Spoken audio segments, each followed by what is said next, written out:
just a ride. Whoa, oh, it's just a ride. Welcome again to Just a Ride. This is episode number 13, Baker's Dozen. Yeah. I'm Jeff. I got Shaiden over there. What's up? Got Zach. Hello.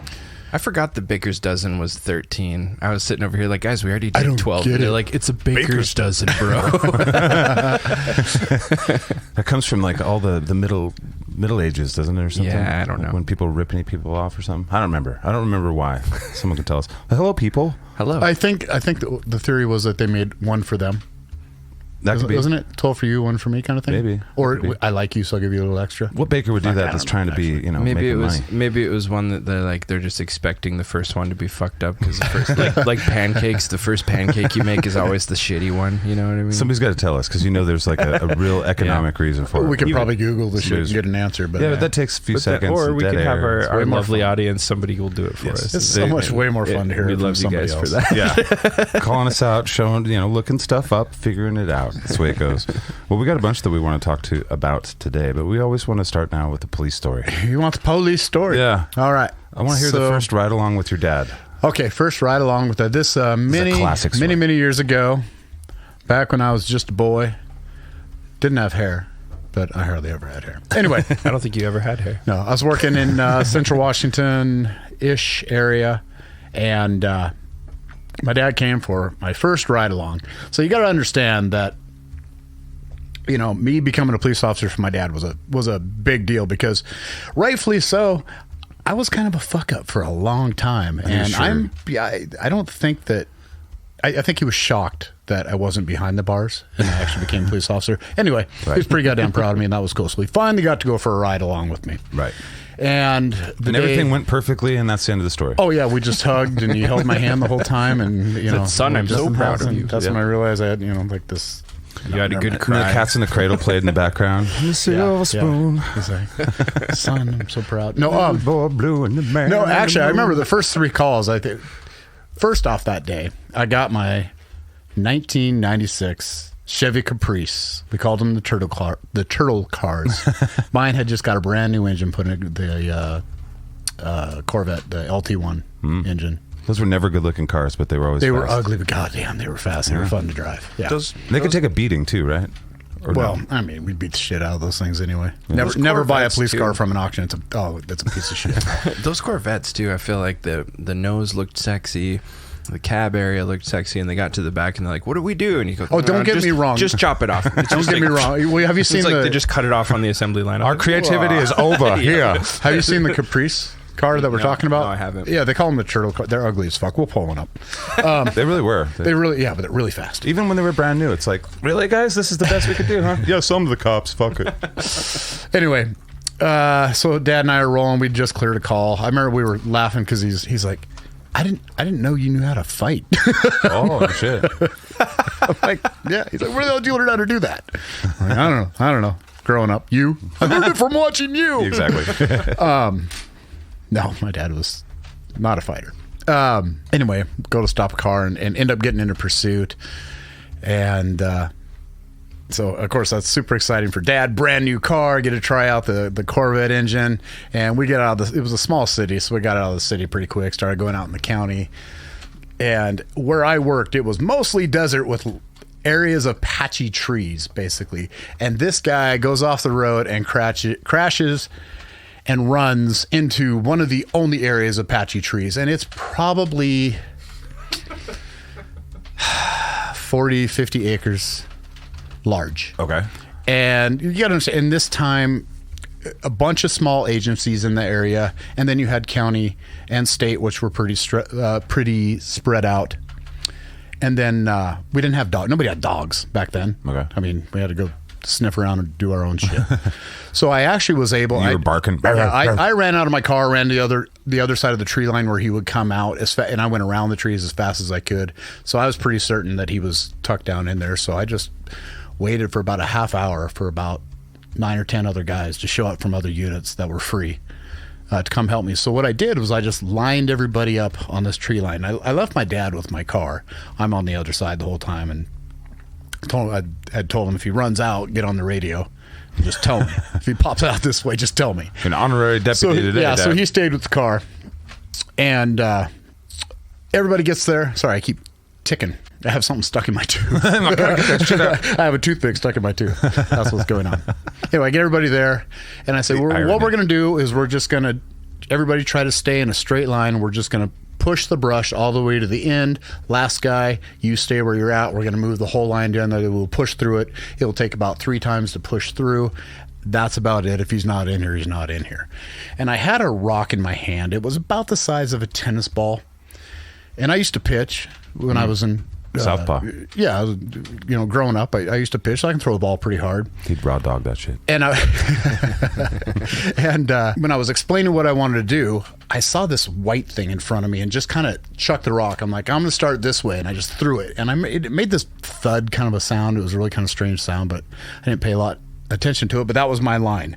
So I beelined on this white whatever it was. I didn't know what it was. Well, what it ended up being was my suspect, who originally had a red shirt on, but he had taken his shirt off. What are the odds of that, I wonder? Did you even do the math for that? I didn't. That's astronomical. And I wasn't that far away from him, 15, 20 yards, but he was behind enough brush and shit that I couldn't tell what it was. It's just what I saw.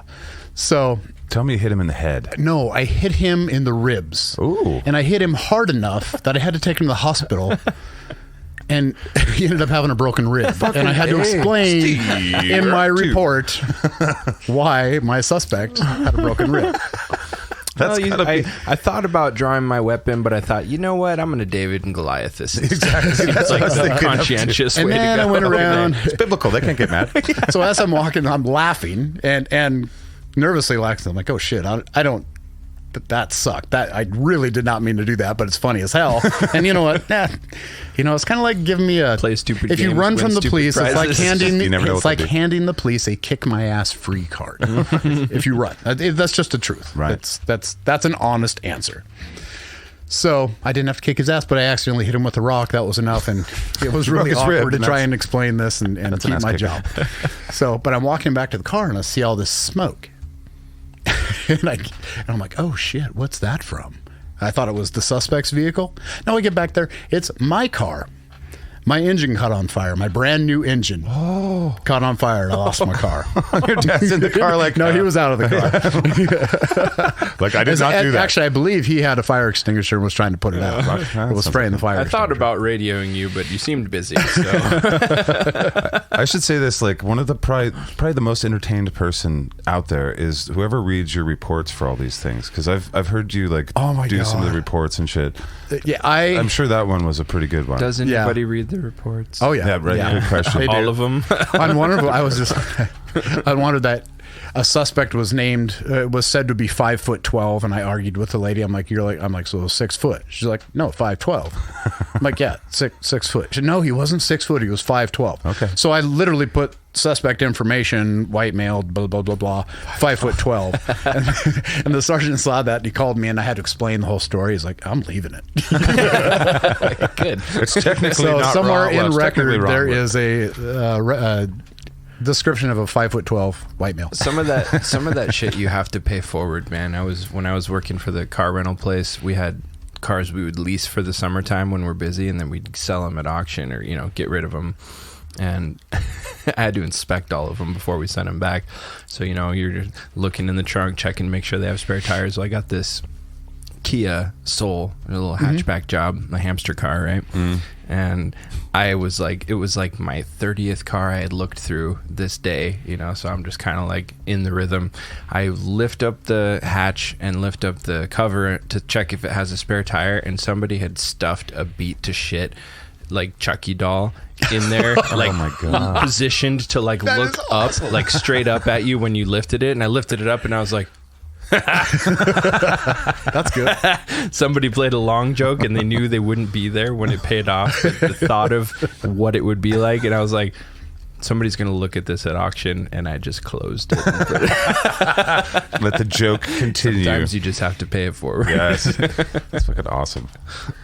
So your dad is putting out the fire in this vehicle, and that's how it ended? That's really just how it ended, yeah. Guy had to go to the hospital, and... What do you think? What do you think of your job after that? Like, wow, that was weird. You threw a strike and broke a guy's rib. I think that was pretty cool. You know, well, he rode with me a couple times here too, and he was so damn easy to entertain. You know, I'd be like, "Oh, I'm gonna stop this car," and he's like, "For what?" I'm like, "Yeah, you know, whatever."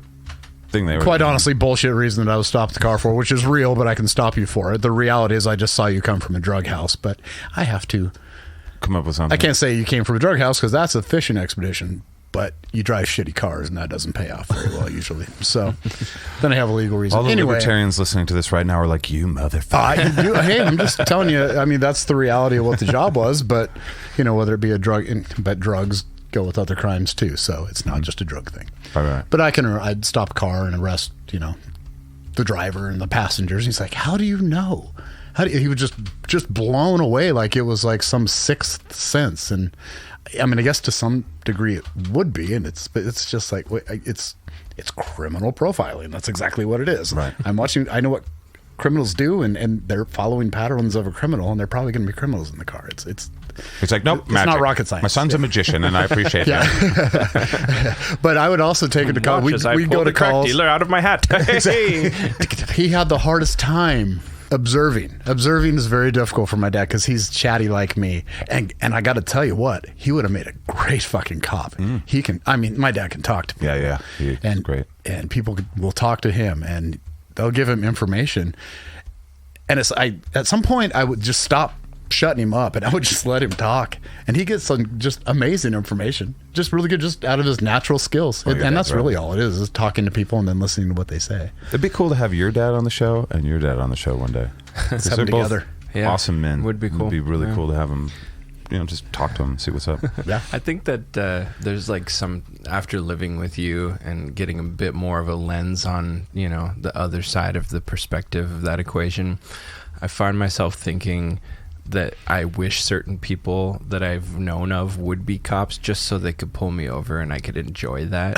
Like, for an example, if Mr. Rogers pulled me over, I would be so thrilled with that whole interaction, no matter how it went. I'm just trying to imagine Mr. Rogers doing a traffic stop on me. Or the crocodile hunter. Crocky, fuck. You've been fucking going pretty fast there, right? Let me see your cloaca. Now, this here is an 03 Civic, the most dangerous car in the world. Makes sense. That would be fun. Who else would be good like that? I don't even know. I have no idea. There's a lot. Send us your favorites. Pee Wee Herman? I don't know. Well, I remember my ride along. I've only done one ride along, and that was eye opening for me. And you've done a ride along too. Yeah. Have Yours you ever was done one short. before? It was a partial ride along. Mine was pretty short and not super eventful. Went to like one potential DV thing and checked out some spots and went real fast a couple times. That was about it. But I was wearing like a black shirt, but I got to go up to the door with you guys when you guys were doing, they had shields and shit. And I was like, I'm pretty cool. Oh yeah, that's right. What did we have? Was that a hostage? We had a legit hostage situation that night, didn't I? Yeah, I thought it was a super eventful night. Like, I saw some people I knew. It's like, oh man, Did we have the van come out that night too? Did I actually do a negotiation? No, I didn't see that. Or did we get him out before then? I might have had to go home. I don't know. I'm not sure. Yeah. Or did I make you go home? I might have. Yeah. But this was before you were the head negotiator guy or the negotiating team. This was like... Was that pre-negotiating team? I think so. Okay. So, yeah, I don't know. But I remember I was out there and it was like your sergeant or something. He's like, get him out of here. I was like out there like behind you guys kind of with the thing. That was... Yeah. I remember seeing him coming. I'm one of the boys. I'm one of the boys right now. I have zero He's going to make you leave, and I don't want you to leave. I want you to stay here and see what happens. Yeah. It was interesting. The best part was you saying, I'm going to sick my dog on you. And I'm like, am I the dog? Oh, the other call? Yeah. I was like, he doesn't have a dog. Yeah, I'll bark. I can bark kind of. And then I start, my voice break. It worked. Oh, shit. Damn it. I'm a chihuahua. Did it work? That one worked, didn't it? Fucking yeah, it did. Yeah, he dropped. Absolutely. I was just like, damn, dude, nice. That was just instant too. But yeah, it was fun. It was fun. I wish we could have done more. We never got to do another one. So you want me to just go back on? I still have commission. Get back to work, buddy. Just come out of pull a Michael Jordan. The county I live in now, they've been begging for me to come work for them. I mean, you tried baseball. It wasn't as good. You were still pretty good at baseball for a normal person, but now you got to go back to basketball where you were really good. We got to change your number because we already retired it in like all the stadiums. So, but yeah, then I can go do a ride along. I don't know. All right. Well, I think that's your police story for this week, right? Yeah. Thank you. Yeah. Well, now we've been looking at all the mail coming in and stuff, and I have been, and it just made me think of like, man, I want to talk about like the good men in our lives. Like just maybe pick one and just kind of brag on them for a minute. Like why they're good men. Yeah. I just talked about your dad. He's certainly one of them. He's my one. But I'll just start. Like I just have, he's like my oldest friend, and I don't know. When I was thinking about this, it's like, well, who in my life has these qualities? And there's quite a few. I'm sitting next to two people that I think are great men. But there's one that's, I'm not going to name his name and stuff, but he made a bunch of mistakes, tons of mistakes in life, just like I did. He was my friend, so that was his first mistake. But he, I don't know, he was just a reasonable person. He takes criticism really well. He's got good ideas and that kind of stuff. But good dad, good husband. He's a teacher, probably one of the best teachers in that school. That's probably what his students would say. I've met some that have said that, and I've heard about some that have said that. Yeah, I don't know. Like, what is it that makes a good man to you? Like, for me, it's just, I don't know. The guy kind of checks all the boxes. He's not like an outdoorsy guy. He's not a guy that can fix your car, but he's fucking such a good dad. And when he sets his mind to a goal, like not everything is he just going to be super disciplined about, but when he does set his goals, he like, I don't know. He always kind of made the thing. Being a teacher isn't easy. It's a lot of school. It's a lot of like, I think those are big tenets of what makes a quality man, in my opinion, is the ability and the follow through to take responsibility for things, and to be actively working towards the outcome that you desire. I think because that's what I'm hearing from what you're talking about, is like, a good man doesn't always have to be this cookie cutter, like he can fix your car, right? He plays baseball, and it can be any flavor, but those things seem to be a constant theme in all of them, where you take responsibility for shit, especially your own shit. And then you step up and you work to make the changes you want to see happen. And I mean, that's the primary reason I have such respect for my dad, who would be my guy, which is I'm I recognize I'm lucky to be able to say that, because a lot of my male friends are like, no, my dad was a piece of shit, and like I didn't have that. My dad was fucking great, not without his flaws, but I think that all the best guys that I know have fucked up a lot and then took responsibility for it and worked to, that's exactly to my point, they worked to make it better, and my dad was that for sure. He got dealt the shitty hand, and he wasn't innocent in it coming along, but he chose to take that and turn it into something positive specifically for me, and he spent a lot of time teaching me how to be a good man and how to actually believe in something. And it turns out we didn't end up believing in the same things necessarily as far as theology is concerned. I mean, shit, we had that conversation. I remember I was like 21, 22, and I finally sat down with my dad and had to tell him, look, I'm not a Christian, and I don't believe the stuff that you believe, so you can't keep holding me to that standard or else it's going to damage our relationship, and it was terrifying for me to do that, because I've been a massive daddy's boy my entire life, and I'm like, what if this destroys my relationship with my dad? I don't know how I'm going to bounce back from that. And it was weird. Like, it was rough for a little while. It was a big adjustment period. But, really? But how long? Like, it was a big emotional thing, the week of, like, it was just kind of like a big, like, ooh.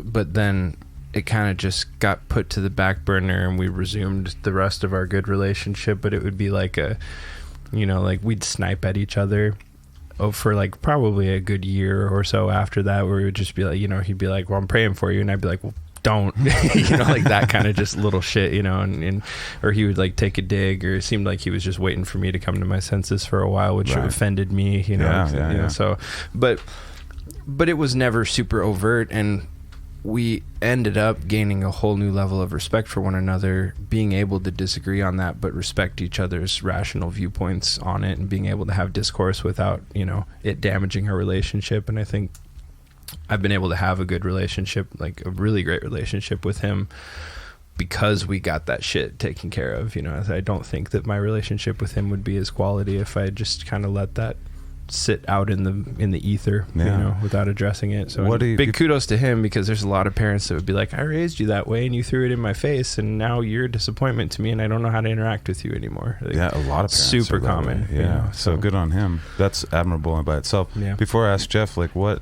do you admire about you? I mean, I'm sure there's 1,000 things, but what would you say you admire about him the most as a person? I think I admire about my dad that he was not wired to be a patient person. You know, like when I was younger, I remember him really easily losing his patience, but he's one of the most patient and understanding people that I know at this point in my life. And I know that it was hard fought with everybody. Yeah. And it was hard fought. And he's also at the same time not afraid to give his genuine opinion, even if he's afraid that you will lose respect for him or not agree with him. He'll just give it to you and deliver it in a way that kind of leaves you feeling like, well, I can't be mad at you for feeling that way, even if I disagree with you, because of the way you presented it. And I learned that from him, and it's been a hugely valuable tool in my life. So he's a great communicator too. Yeah, excellent communicator. Yeah. Awesome. Okay, well, so that's for my dad. Yeah, maybe we should just talk about our dads. I'll tell you about my dad later. Well, but Jeff, where are you at with that, man? I mean, I couldn't. Would you put your dad there too? I couldn't start this conversation without starting my dad first. Yeah. I mean, my dad has been the most consistent thing in my life. He's always been there for me, just circumstantially or not. I mean, I grew up with him after my parents split, and anytime I've ever had issue or had to come to somebody for advice or for help of any sort, it's always been him first in line. Yeah. To do it. And he's got so many admirable qualities. That's the word. Yeah, I mean, ironically, I ran across a video clip that I'd taken. It's actually 2 years old. But he does a stand-up comedy routine up in Pierce. It was actually pretty good. Every year. Yeah, he's funny. And my dad is funny, and he remembers every goddamn joke that you can tell. He remembers jokes that I told him as a little kid, and he still tells them to me. I remember being blown away by that, watching that video where he obviously had like a reminder sheet of like, oh, tell this joke. But once he started, he wasn't like reading it. And he was just there. So last year, he did a half-hour set. All new jokes, and he, off the top of his head, he just knew what he was going to do. Awesome. It was a lot better show, and it was great because he actually had a really big crowd, and they did it at the bar last time. They're a really nice bar over there, so awesome. It's getting bigger. And he's the cold opener. That's so cool. It's badass. I mean, just the courage that it takes to do that. And I know my dad, so I get to watch him for days go through the highs and lows of getting ready to do that. I mean, it's a big deal. Something I've always wanted to do. You know what? I haven't strapped on a pair of balls and gone and done it yet. So stand-up comedy, I'm happy to play music, but I'm still like kind of just used to being terrified. But stand-up comedy to me, it's like I would love to. It's my favorite like art form. It was most of my life, but I'm too scared. I feel that I have that same respect for my dad when he because he was a preacher for most of my formative years. And like standing up there, and I was just like, dude, like regardless of how you feel about what's being preached. The act of it. Yeah, the act of it. And he was always, I mean, he got better with time like everybody does, but even from the get-go, he was just good at it, man. And I respect that because like you say, when you're playing music, you can kind of hide behind a persona or a character. Like a mask or something? Yeah, exactly. Like owl masks are generally I took really that the best. Literally. Somebody told me that once and I was like, all right, get a mask or write that down. But when you're preaching or when you're up there doing comedy, you don't get to hide behind shit. It's particularly when the height of what's going on, you are expecting a particular response, and if you don't get that, it's I'll just go hang myself out back right now. I'll see myself. I mean, that's a good way to get a real thick skin or just like I need a phobia. But it's one or the other. It's like, oh shit. Yeah, and throughout life, I've got to watch my dad make mistakes and bounce back, and I've followed into some of his mistakes, and I laugh because I'm always joking. I've been married and divorced a few times, and it's one right underneath him. But what's funny is I've noticed is I look at the wives that he's had and their personalities, and the issues that occurred, and I just followed him right along. Boom, boom, boom, boom, boom. Exactly the same, you know. So you didn't break the cycle. So no, No. Maybe next generation. But the end of the cycle looks at home like, yeah, my dad's, you know, he's been happily married for years and has an awesome wife, and you know, she's a great lady. Oh, so you have that to look forward to if you continue the. That's what I'm saying. Yeah. So exactly. I think that's where I'm at now. a lot of broken. So I'm there. I'll just, you know, just never going to get the government involved again, and everybody's cool with that. Hey, so more power to you know. But no, his tenacity and in his just his caring and what he does. I mean, he helps everybody. He's a helper guy, and he's a hard worker, you know, and almost that overcommit, under deliver, because too much shit is going on. And you know, he still finds time to work out every day and take care of himself. And the guy's 78 years old. He's kind of a legend in a few places in the Northwest too, huh? He's the bear man of North Idaho, right? He's like the. That's kind of what he. Yeah. He's the one that got me started bear hunting. Well, my uncle really, who also was one of my heroes that passed away, and you know, he deserves props too. But I mean, yeah, I can only pick one at a time, and sure. Yeah. So and to grow up and now be the age that I am, and be fortunate enough to have a father who took the goddamn time to take care of himself to still be here for me is phenomenal. And then see traits that I love about myself that are him, and traits that I can't stand about myself that are him, and be able to look at us and see this like, oh my God, we're so much alike, but we are so different in so many ways. Yeah. And you know, and it took, I mean, I think just like, I guess that's it might be different for you. Maybe it's the same, but have you lived your life pretty much trying to make sure that your father was pleased with you? Yeah. Yeah. I think I've tempered that a bit as I've gotten older. You know, I've sort of schooled myself to stand a bit more on my own merit. And, you know, if my dad, it's more like, I hope my dad likes this, not I'm terrified that my dad won't like this, you know, but his opinion will always matter a great deal to me. So yeah, right, I think so. That sucks, because it's like, that's exactly how I feel, but I haven't talked to my dad, and you know, except for one time in 2 decades. And it's like, I think I really am. It might be why I do what I do in some sense, but it's like, if I do enough things, maybe my daddy will notice me and think I'm cool or something.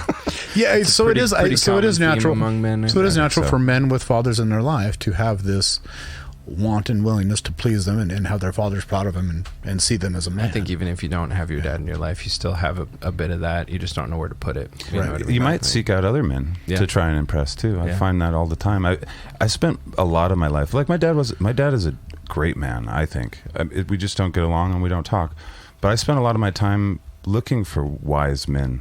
Like when I found Google, I mean, I used it for conspiracy theories too much, but I also looked for things that were like stuff I'd never heard before. You know, I found a lot of philosophers that I've ended up reading because I was just, you know, looking for wise people. And, you know, I've listened to people Tell me I'm a good boy for playing the guitar, Google. Right? I thought you were just looking for like boys camps, so somebody to play basketball with you or something. No, I would find like a George Carlin, or I would find a, you know, I can't even tell you how many different George Carlin, things. Fuck yeah. Yeah, I've enjoyed it. I mean, you could say I'm a dick, Zach. It's okay. Whenever I'm in podcast mode, I'm listening, but I'm also like, I got a thing in it. Yeah. Maybe I'll forget what I'm saying. No. I fucked you up, didn't I? No, see, payback, right? I fucked you up the last couple of times. How the turns have tabled. Yes, they have.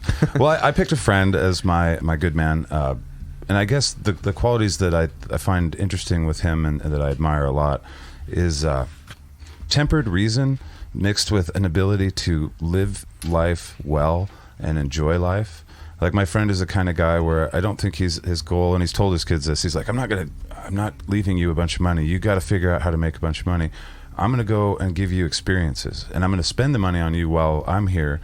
And so they've been to baseball games and football games and Disneyland and all the fun places, and they've traveled a lot. And these kids are richer for it. I mean, he's not spoiling.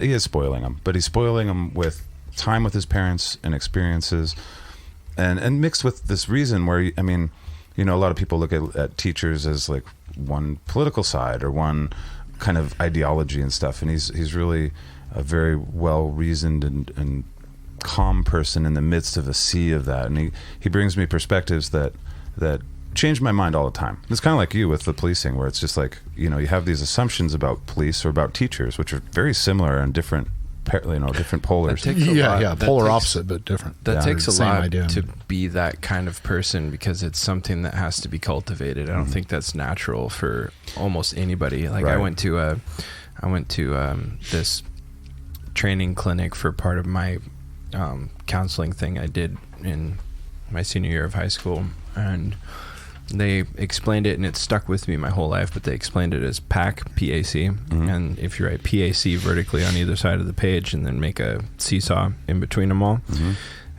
P is parent, A is adult, C is child. And they said this is the psychological standpoint that anybody will shift in, and if somebody approaches you as a parent energy, you know, like scolding or trying to correct you, or you know, lording over you in some way, or establishing themselves as superior to you in whatever the context is, your automatic knee-jerk response is to assume the child psychology, you know, to either rebel and try to turn the tables on them so that you get to assume the parent role, or to become meek and go, you know, and becomes, you know, like, okay, like, just get off me, leave me alone. Okay, I get it. I don't want to, you know, you retreat inward.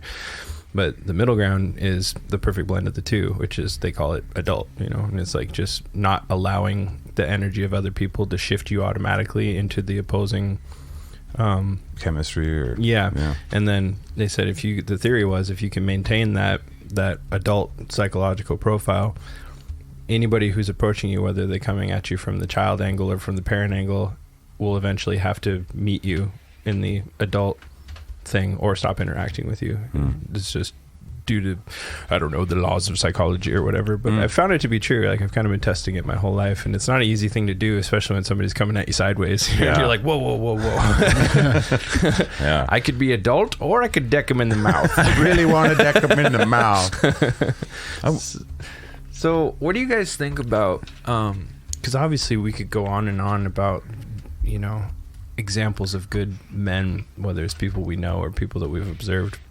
What do you guys think about, I feel like our segment for advice I give myself is kind of like part and parcel with that, in a sense, because we're all dudes, obviously, and so we're giving ourselves dude advice for the most part. I mean, I would hope a lot of it's universal, but what do you think about trying to do a recurring, I don't know, examination in the future of like constructing a good man, you know, like let's pick apart, and not necessarily like what is our idea of a good man, but like really kind of zero in on like what are some universal principles that really craft like a good man, shit that we can kind of try to live up to, or trustworthy, school, you know, trustworthiness, dependable, although puts a lot of weight on him. I really like how men are starting to be okay with being kind of a complete emotional package instead of just one little thing. Fuck yeah. I'd like to say, like, I think if you're a complete emotional package and you have it in check, you know that you're a monster, but you're not a monster. So I think Jordan Peterson called it like you're dangerous, and I agreed with that. It's like most of the men I know are we discussing, are able to keep it in check. Are we discussing masculinity, which inherently it's just a trait within men? It's not good nor bad. It's just a trait that exists, and it should exist because there's a reason for it to exist, and when you learn what it is, you have the choice to use it for good or for bad. Yeah, I think it's positive or negative depending on how you apply it, just like anything else. Yeah, you know, for sure. Just like any tool you use, you know, I can take a screwdriver and screw in a screw, or I can stab you in the eye with it. One of them is constructive, one of them you deserved. But which might also be constructive. It's destructively constructive. It's helping somehow, just not your eye. Yeah. Well, I just feel like we could, I mean, there's a lot of, like, it's easy to throw out these blanket terms, but like, what does it mean to be trustworthy in certain contexts? You know, like we could take it, and I mean, it's more than we could ever do in one episode, I think, which is why I was thinking maybe we break it up, but like, you know, say, okay, so trustworthy, what does that mean? Trustworthy with, you know, your bank account, trustworthy with a gun, trustworthy with, you know, your girlfriend's trust, you know? Like I feel like, I mean, yeah, there's not really too many things that you'd want a person to be untrustworthy in, I guess. So you'd want a person that kind of keeps to their word. But that's a person, so I'm looking for all people to be that way. I mean, isn't it really? I mean, to the best of their ability. I want a person that will do their best. That's the very first thing. Like, do the universe, which is not just a man quality. That's a human quality, and I think we need to almost. I think it's good to talk about men and women separately, of course, because there are differences. Yeah. But in some of the general purposes, whether you're a man or a woman, there are some basic principles. There's a ton of crossover, yeah, of course. That you want, you want to be efficient and assertive, and be in control of your, emotional and rational sides, and try to progress and try to take care of yourself. Well, maybe let's try to help others. I think the ultimate goal is it ends up being the similar, if not the same, for both guys and girls. But I think the way that we approach it and the way that it manifests is different, just because we're fundamentally different. There's certainly a lot of goddamn advice we couldn't give to a woman because we don't fucking know, right? Right. So yes, in that context, it makes sense. But I just hear, I don't know. I guess in today's world, I feel like it needs to be just qualified once that if you're a woman and you're listening, a lot of these things, apply to you too. Absolutely. It's we don't mean to be that way. We just can't really speak about experiences like we can speak We're just about recognizing our perspective. Yeah. I can tell you what some of my 900 sisters did.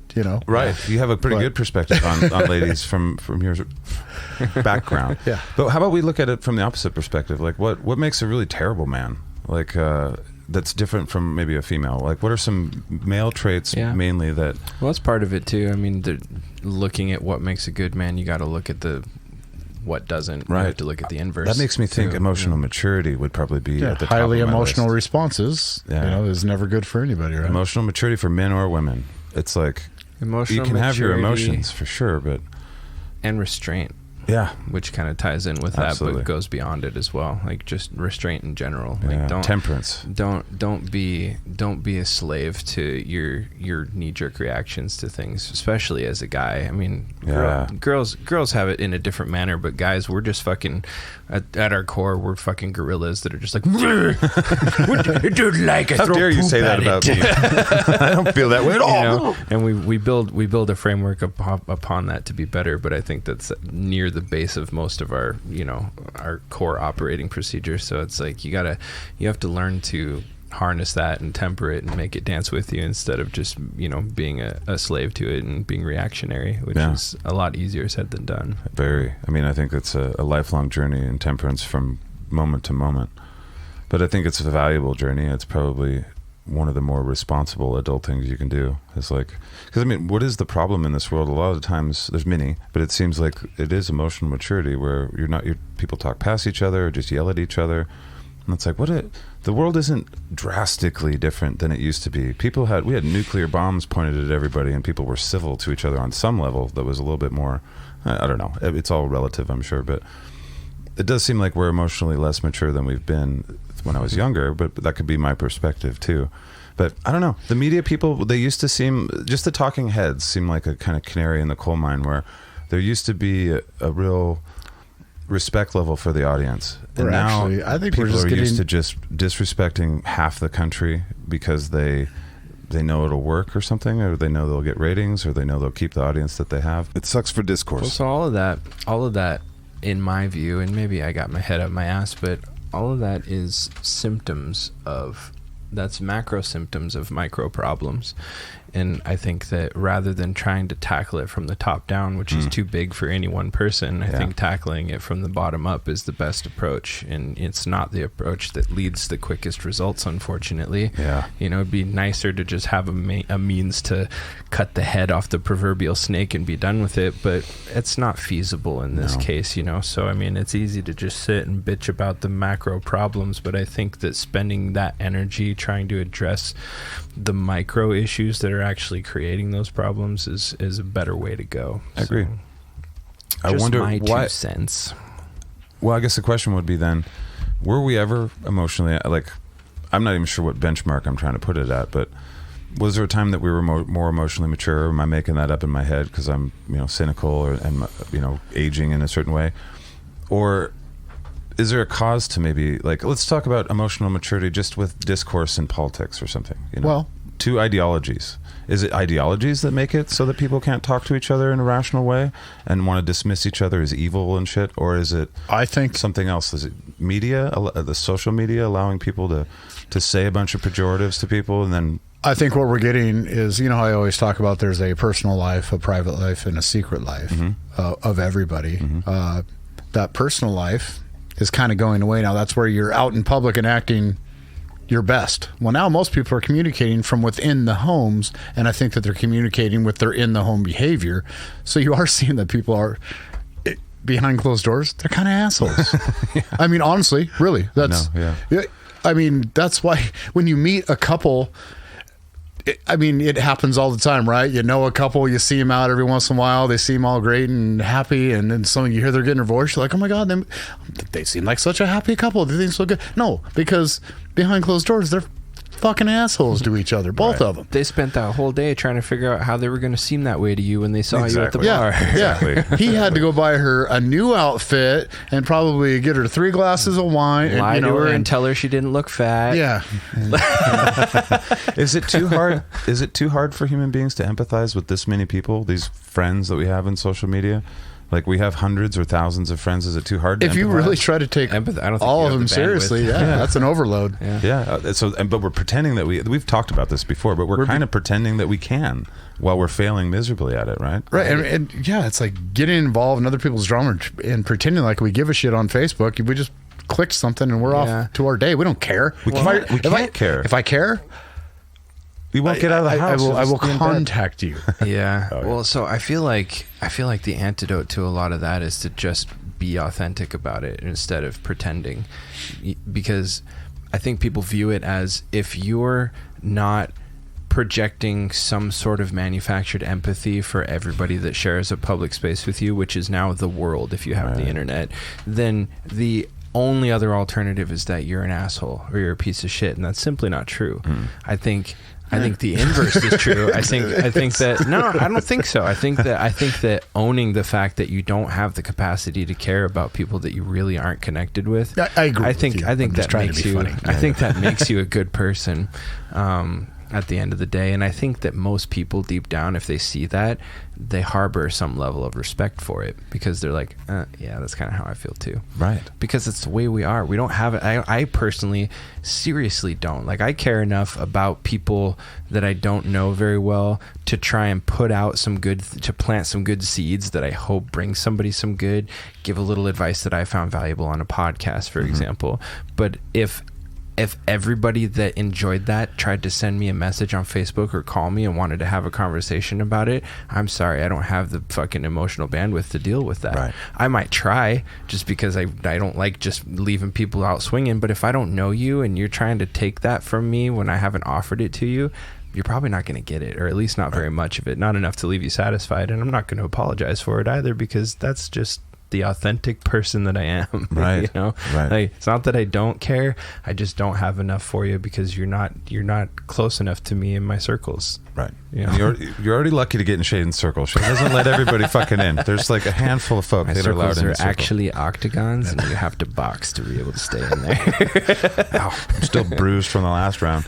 Well, this kind of leads to another subject in no particular way, absolutely at all. Segue. This is a segue that doesn't need it. But this one, we were talking about this before, and this was just my thought, because it seems like half of my life, now that the world is so much faster with technology, is like, I just don't want to be an elderly man lost in a world that I don't understand. And then when I binged it, you were like, fuck. And you gave an example, and it's like, yeah. So I don't know. Are we all talking about me? This is where we gang up on Jeff. No, so I wonder, it's like, are we just trying to keep up with are we at the constant thing trying to keep up with tech fears? Like, I think I am, where it's like, I don't want the government to take care of me when I'm old, and I don't want 20-year-olds to have to like help me along with all of the things in the future. That's a real weird position to be in. And I'm watching elderly people now go through that, and that can't feel good. It can't. I mean, so I'm wondering. I'm like, I always have to read about the new tech stuff, and as I get older and older, I'm like, I don't know if I want that. You know, I don't know if I want to be part of the robot revolution and stuff. Sex dolls that are robots, fine. That sounds like useful to society. But you still want to know about it. I do, because I don't want to be taken advantage of. Yeah. I don't want to be.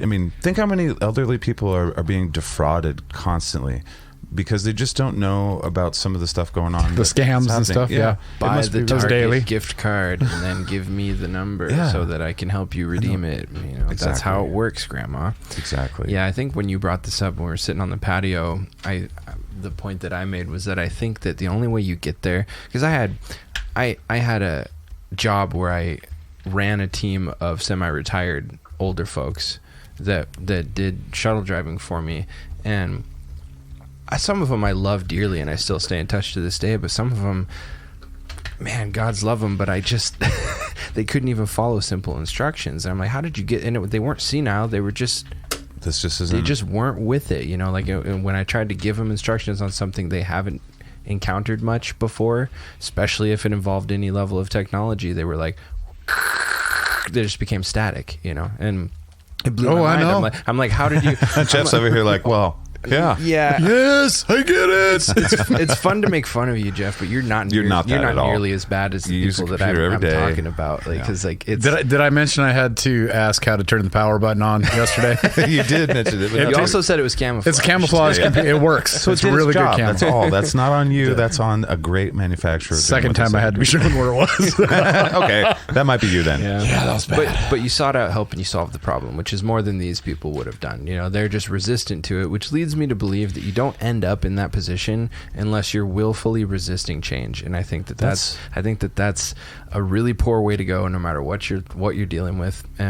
And I don't ever want to be that person. Me So either. if I if I think about the older people that I've dealt with in my life, there's been two main archetypes. There's been the people that I'm like, holy shit, you know about that? Like, that's fucking cool. You're like up on the shit. And I was Yeah. like, wow, you're automatically ding ding ding, you're Right. winning, you know. And then there's the inverse of that, where I'm like, how are you still alive? Who's taking care of you? Like, you're alive by the grace of other people, because you don't you don't have to love computers, but you probably better know how to work one. They've been around for a long time now, and that's how we get along. You know, we're not Like, getting rid of gonna, them. You're gonna have to do it or not, but then suffer the consequences, and that's your decision at the end of the day. You know? Well, and that's what's cool about this. It forces me to have to learn, which, you know, and all right, I'm scared to learn.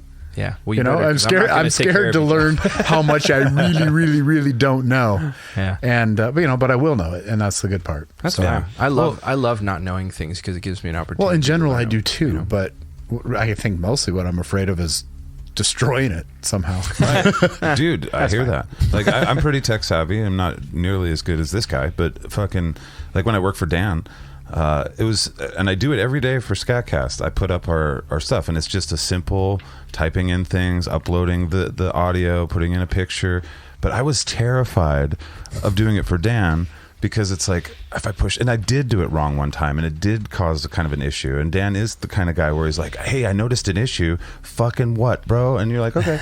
So it was, there was a lot of tension with that. And so I get it. There's anxiety for some reason around technology, especially new technology. Well, that's your fault for being a dumbass. I am a dumbass, but I tried to fix it. No, that's why I started, partly why I started doing SKATCAST, to help me train myself to do the uploading better. I mean, and I did use a computer for a large portion of my career. I mean, then we started getting computers in our cars 2000, I don't know, 8 or 9-ish. I mean, like real computers. Sounds about right.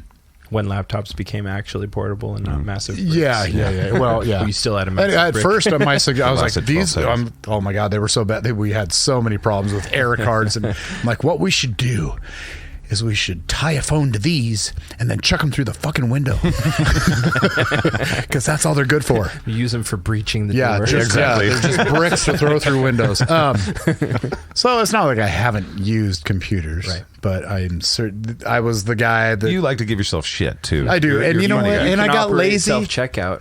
I know Huh? you can, Now, you finally. can operate self-checkout. But the kiosks you know at what? I McDonald's. waited at Safeway in line for 15 minutes with only 3 people there and like 15 items. It took forever. But Because I of the waited, person and it that we're was worth talking it. about, right? It was a person that wasn't good with computers, and they're like, "What is this world that I'm in?" Yeah. Well, Dude, lady I number thought one. of you. I thought of you the other day. I was in Safeway, and Okay, I thought you were gonna say it in was bed. it was in the shower. Just kidding. No. I was in like, "How does he Safeway, drink that water?" and it was busy as fuck. And they had 2 check lanes, actual check lanes going, and then a line of like straight through the produce section for the self checkout, and down the aisles for these 2. And they didn't. Did they bring anybody else up to open other lanes? No, sir. So I'm like, well, which dice do I want to roll? Like, do I want to stand in the checkout line and just like wait behind all the people that have a shitload of groceries, or do I want to take the chance that everybody in the self checkout knows what they're doing and it'll go faster? What'd you do? And I thought of you, and I was like, that motherfucker, he's right. We've asked her to go to a person, and they're like, "Hi, how's your day?" And I chose to wait in the actual check line. Did you talk to anybody? Did you meet? Did you learn anything? I did. The person behind me, I was not talking to, no chance. But the lady in front of me was amusing enough that I passed the time. Outstanding. That's good.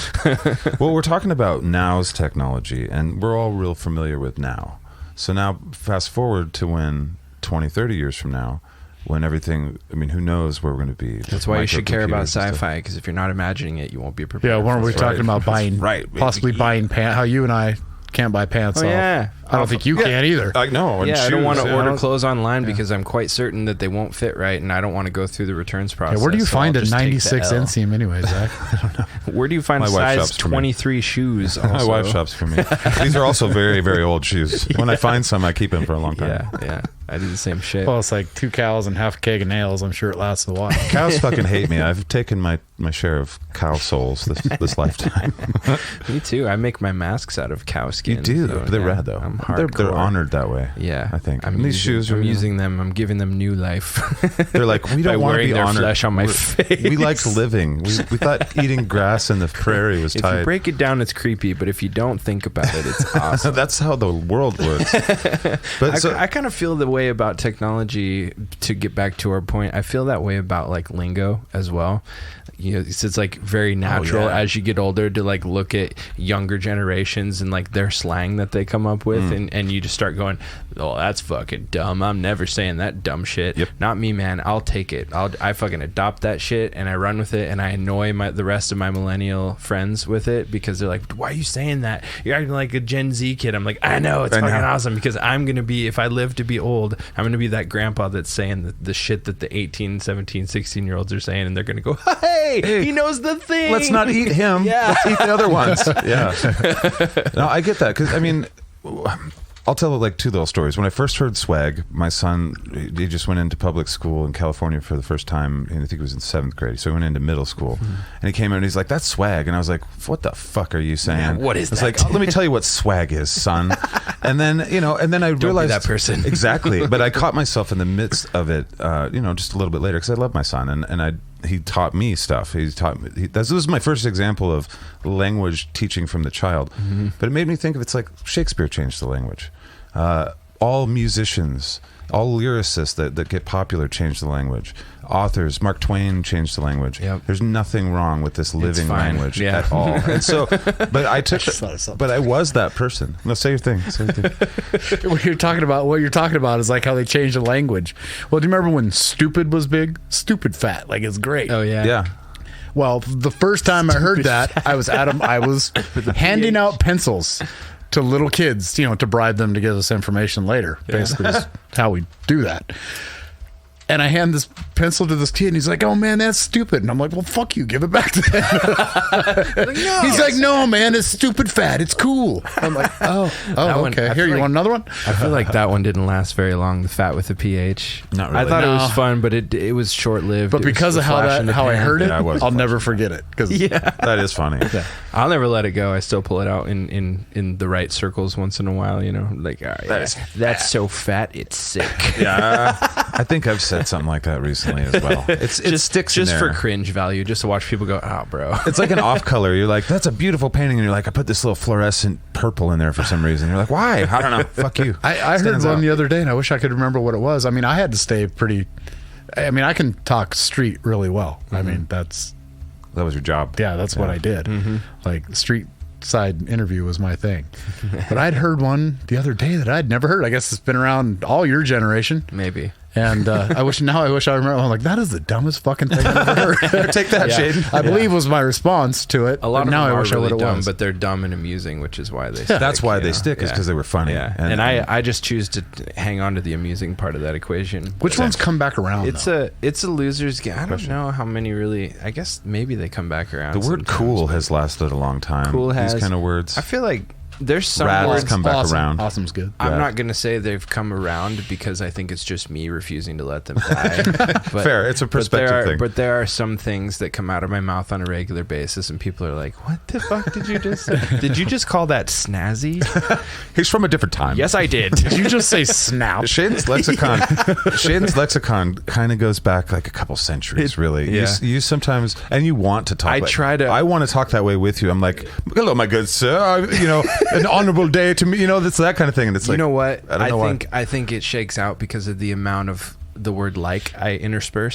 It You're just trying to- kind of keeps me. It's if I put in just enough Valley Girl, people won't think I'm pretentious. The way that I speak. And really, you're like, I just read a lot when I was a kid. That's all. You know what? I just read a lot. That's funny that you bring that up because for a good period of my life, I tried to dumb down my vernacular to make people feel more comfortable when I'm talking to them, because of a few instances where somebody's like, why are you using words I can't understand? Like, are you trying to make me feel stupid? Like, they were offended by the way that I spoke. And Which I was says like, everything about them and in my nothing about little you. heart, I was like, oh, I don't want to make people feel like shit just because I'm articulate. So I guess I'll just try and read my audience and dumb it down. But Put it in my music instead. yeah, exactly. You fucking got me. But I decided along the way at a certain point that I wasn't going to do that anymore. I'm not going to dumb myself down for the sake of other people feeling comfortable, because I wouldn't expect that from somebody myself. If somebody says a word that I don't understand, I'll either ask them what it means, depending on the context, or I'll pretend I know what it means and I'll go look it up later so that I don't have to feel stupid ever again. Been that both times. And me too, and I'm not the most well-spoken person on the planet. There's plenty of shit that I don't know, but I think it's doing yourself a disservice to, not even just with your language, but if I'm going to turn this into a piece of sage advice here, I like it. I think it's not wise to limit yourself for the sake of other people's comfort in any regard. I think that you should burn bright, motherfucker, and, and let other people either step up or get out of the way. Yeah. My mom was always mad at me for something that's right on this level. Like, when I was a kid, I was kind of an advanced reader or whatever, and so when I was really little, I could read books and stuff, and my friends couldn't, or whatever, not really well. And so as I'm like, whatever, like to do, talking like an idiot, but What are you saying? Yeah, What are like you trying to a say? dork, like an idiot. What the hell, man?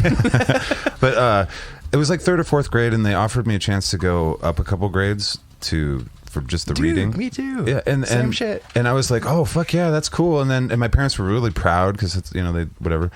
Not my dad. He was like, no, he's not going up. Right, because of the social he slapped shit. it down. Yeah. That's gonna hurt him more than you think. He can already read. He'll be fine. But no, and I declined because I wanted to, because I didn't like feeling that way, because the other kids weren't nice to people that were different in any of those ways. You were smart. I was dumb. I was like, I get to be the smart kid. Fuck yeah, Dad. Let me go to 4th grade. He was like, no. I was dumb. I was like, I want to stay with my friends, and I didn't. And they weren't nice to me either way. Like, I stayed with them, and then I didn't. I was bullied anyway. I didn't have a good time. I did not have a good time in elementary school, and it was just a weird thing where it's like, my mom was so pissed. She's like, That's you probably always 'cause- shine. Just shine, you dumb fuck. I'm literally, because I know how you grew up, I'm picturing that There was dog food, yeah. I ate a lot of dog when food. you went to class, you got under the desk, Like a kennel. where you laid really nice next to the teacher's chair.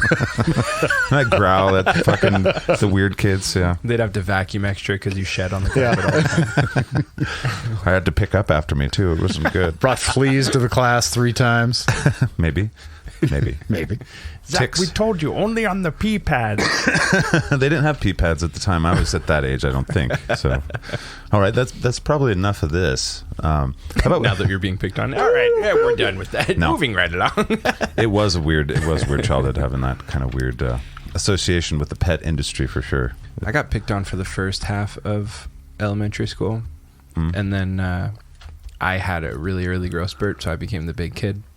So less people picked on me but more people came to try to pick a fight with me. Yes, that's the thing. I always felt that's right. I wasn't picked on. I was punched on. Yeah. I was crawled on. Yeah. I was like a punching bag for folks. Some days I was bullied. Some day I was the bully. Yeah, that's what ended up happening. Yeah, later I had a on. bit of that too, actually. Was a But lot of that. I was a vigilante bully. I always picked I picked my targets. Like I'd wait for somebody to be picking on somebody else, and then I'd just go beat the mess out of them. Why? And then I'd That's get a in trouble, bad- and I'd be like, "Well, I was protecting them." And I'm they're like, Batman. "Well, that's not the way you behave." But nobody was ever really mad. Like the adults were always kind of like, "Don't do that." But I always got off with like a slap on the wrist. Can we put Batman in detention? I don't think so. I don't think so. Nobody puts Batman in the corner. That's right. All right. We wanted to talk about our reasonableness party. And this means we have to talk about some controversial things because politics are a divisive group of Nothing we've ideologies. spoken about today has been controversial. in the Not one slightest. thing. This has all been straight This is- and. Prepare yourselves. But I wrote down taxes, but I think we should talk about guns this time. That sounds like for this conversation. Ooh, shall we talk about guns? But the way I thought we'd talk about guns, because What's really your favorite gun, Zach? the ones that I If own. you were going to shoot somebody, which one would you pick? Well, that's not what you meant. no. All of them. Well, guns is such a broad topic, and I know it's hard for a lot of people to talk about it. But I did want to talk about specifically how do we protect schools and the gun violence around the You schooling just want to issue. go right to the heart of it. I do, because I think we have Zach's Jeff going here. off script right now. I am, so a little script bit. keeper is keeping a different script than the one we have. I did the I'm opposite for of it. my job. I'm here for it. Let's do it. Well, we have Jeff here, and Jeff has a lot of experience with what the strategies are in this area, as far as what what police are doing and what security is doing for our schools. I would say I'm speaking for you. I but- will say there's a system in place here, and we trained a lot as far as police officers go, as far as response to those, and we actually had one. And Right. what was going on then? Where I was that? off work because of my Was that leg. Shaiden? I didn't go. You're talking about Freeman? Freeman. Oh, yeah. And we've had a few here. We have but, had a couple but scary things. Nothing. Freeman was more the mass shooter style, Yeah. and I didn't get to go to that. Not that I wanted to respond. I was unable to respond. I was actually at the hospital at the time. Fuck yeah. That's like when your that MO. happened. Go save some kids, man. I know, but That's very your but there was wheelhouse. plenty of people Yeah. that showed up. So Yeah. my point is, we have responded to them, and you learn things from it. I mean, it was chaotic from what I understand, and they went back and like, okay, this went good, this went really bad. That we, as far as command staff and stuff, there's It's tough so to have much a shit that goes strategy. into it Yeah. that the community doesn't understand, and I couldn't explain it. I mean, it's a lot. very nuanced, and It is nuanced. I mean, to a degree. I mean, there's a lot of shit that's going on, and there's a lot of moving parts, and people don't understand that. And there is communication breakdowns, and people are using different channels, and if you get everybody on the same channel, it's hard to talk. So it's Big time. there's a lot of coordination that has to happen, and it ultimately gets there, but sometimes it takes some putting together, and obviously when departments, you're always going to feel like you failed. Every one of those, there's fail points, right? There's never once is there going to be a mass shooting situation where they're going to go, you won. No, Right. it's always a loss. Yeah, period. big I mean, time. that's just the way it is. Yeah, Whether it's one casualty or 1,000, right? It's going to be a loss because in the public eye, and it is, but compared to what? Yeah, Look there's- into a lot of other things. Totally. Well, let's start this with. So I know that a lot of people have the solution of just what they call common sense gun laws or gun control and those kind of things, and I don't think that that's a bad idea, but I think that it goes against a lot of different things. And the real bad idea is, to me, and then we'll start with this, but we're not going to get rid of the guns that people are scared of, the black rifles, basically, the AR-15s, like they think they are, because there's millions of them owned. They're legal now, and it turns all those people into criminals immediately. And most of those people don't like the government. I wouldn't say most, but a healthy dose. A lot. Yeah, are not really fans of government anyway. And you just have to recognize that's reality. And so we'd have to have it, it has to go through Congress, has to be passed through law, and then they have to go enforce it. And that means we have to send police or military out to millions of homes, tens of millions of Who homes. are mostly 2A supporters and Right. have their own guns. And so So that's probably not gonna work. this is why I'm saying this right now, is because we're not going to see that in this country ever. So we're not going to have a civil war over AR-15s, I don't think, and we shouldn't want to. I think that proponents of that solution aren't necessarily I mean, maybe some are, but I think in my experience, proponents of the, outlawing certain types of guns like the AR-15, in their minds, they're not saying, go get all the ones that are already out there and get them back. They just want to prevent it from being obtainable in the future, and they figure it'll self-correct in the way that they want over the course of time. But I don't know that really holds water either, because if I was that type of person and I had my arsenal, I would raise my kids to understand and know how to operate and take care of that arsenal, and I would give it to them. So it's like, I don't think that problem would go away, and I'm not sure that it's really a problem either, because of all of the mass shootings in schools that I'm aware of, which is certainly not all of them, I'm not the most educated on it, but I don't know that those people are the people that are perpetrating it. I can't think of a case in which it's like where it's the NRA member, the 40-year-old guy who lives on a ranch and just comes into town to get supplies for the month before he goes back out to his house and has a bunker in case atomic bombs drop. I don't think they're the guys that are going out and doing mass shootings, as far as what I can tell. Right. So taking their guns away it would just be creating a problem. Right. The arguments that I've heard is literally people saying we want to do either buyback programs or removing a certain kind of gun because people that aren't legal and didn't go through the backgrounds to get the guns are getting the guns, because a lot of these school shootings are kids that have stolen their parents' guns or some sort of weird so they're not obtaining them in a legal manner anyway. So it sounds like the people that are against, that want gun control, want to just remove the potential of people getting those weapons. That's the argument, and that's why I say that that will never ever happen. I don't think it'll work. Yeah, it's not. The data doesn't show that it's too big of a country. It's not a realistic. No it might be a one, but it's not a realistic get. Right. So I said that so that we can say, because that's not a viable option for the school thing that we're talking about. Right. It's like getting the guns away from the criminals is not going to be the easiest thing to do, and it feels like a waste of time in a lot of those conversations. I get where people are coming from and I respect it, but I also don't see it playing out like they think. Like half the country's not going to, it's 2/3 of the country of our congressmen are not going to vote that in the first place. But regardless, it's kind of going in the weeds a little bit. The point is, we're not going to get the guns away. There may be guns in our society. How do we protect our kids knowing that is going to be the reality, knowing it is the reality? Okay. So what do we do to schools to make them better?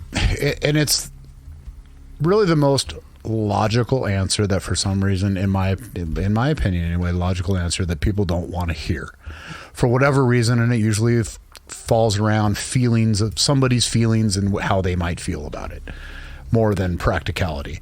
And that is obviously security in the schools, which would be at times of entrance and exit, you have limited doors open and everybody goes in and out the same doors at all, and you have security and metal detectors.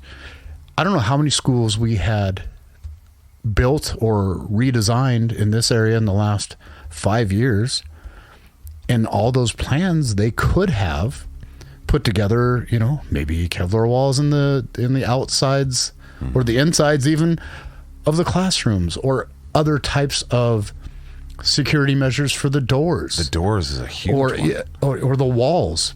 They didn't. Yeah. It cost money, so they didn't. But they added extra money for their pretty windows out front and things like that, and artwork. Yeah. There's a lot of pushback for that shit because people don't want their kids to be going and spending their whole days in a place that's modeled after like a prison. And it doesn't have to. You can have the pretty art. I mean, hell, they have to spend, I think it's 10% of the budget on new art for the schools. Really? Every year, yeah.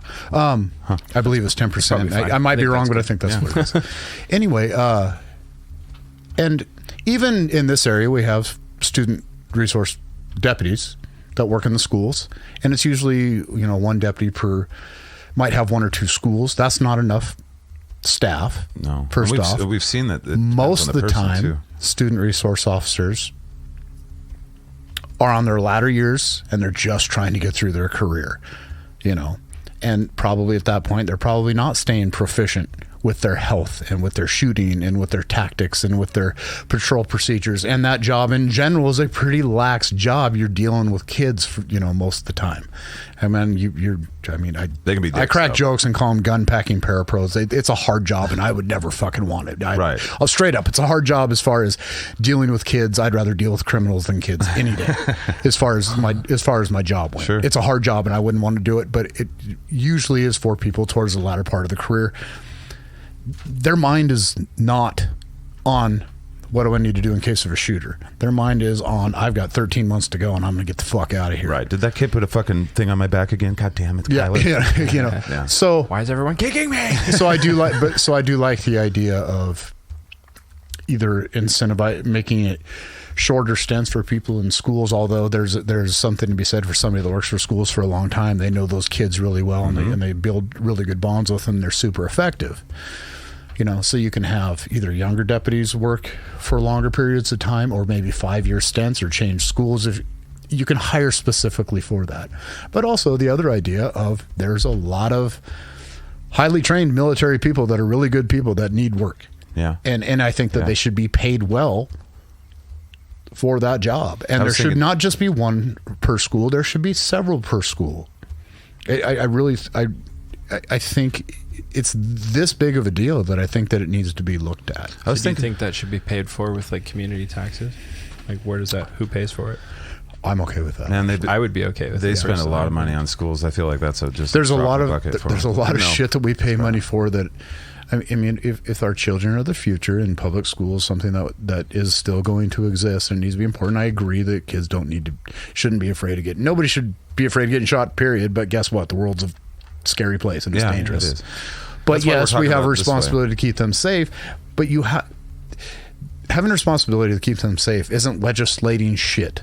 Okay, it's being ready to defend. Yeah. So be ready to defend and give them the most comfortable place they can.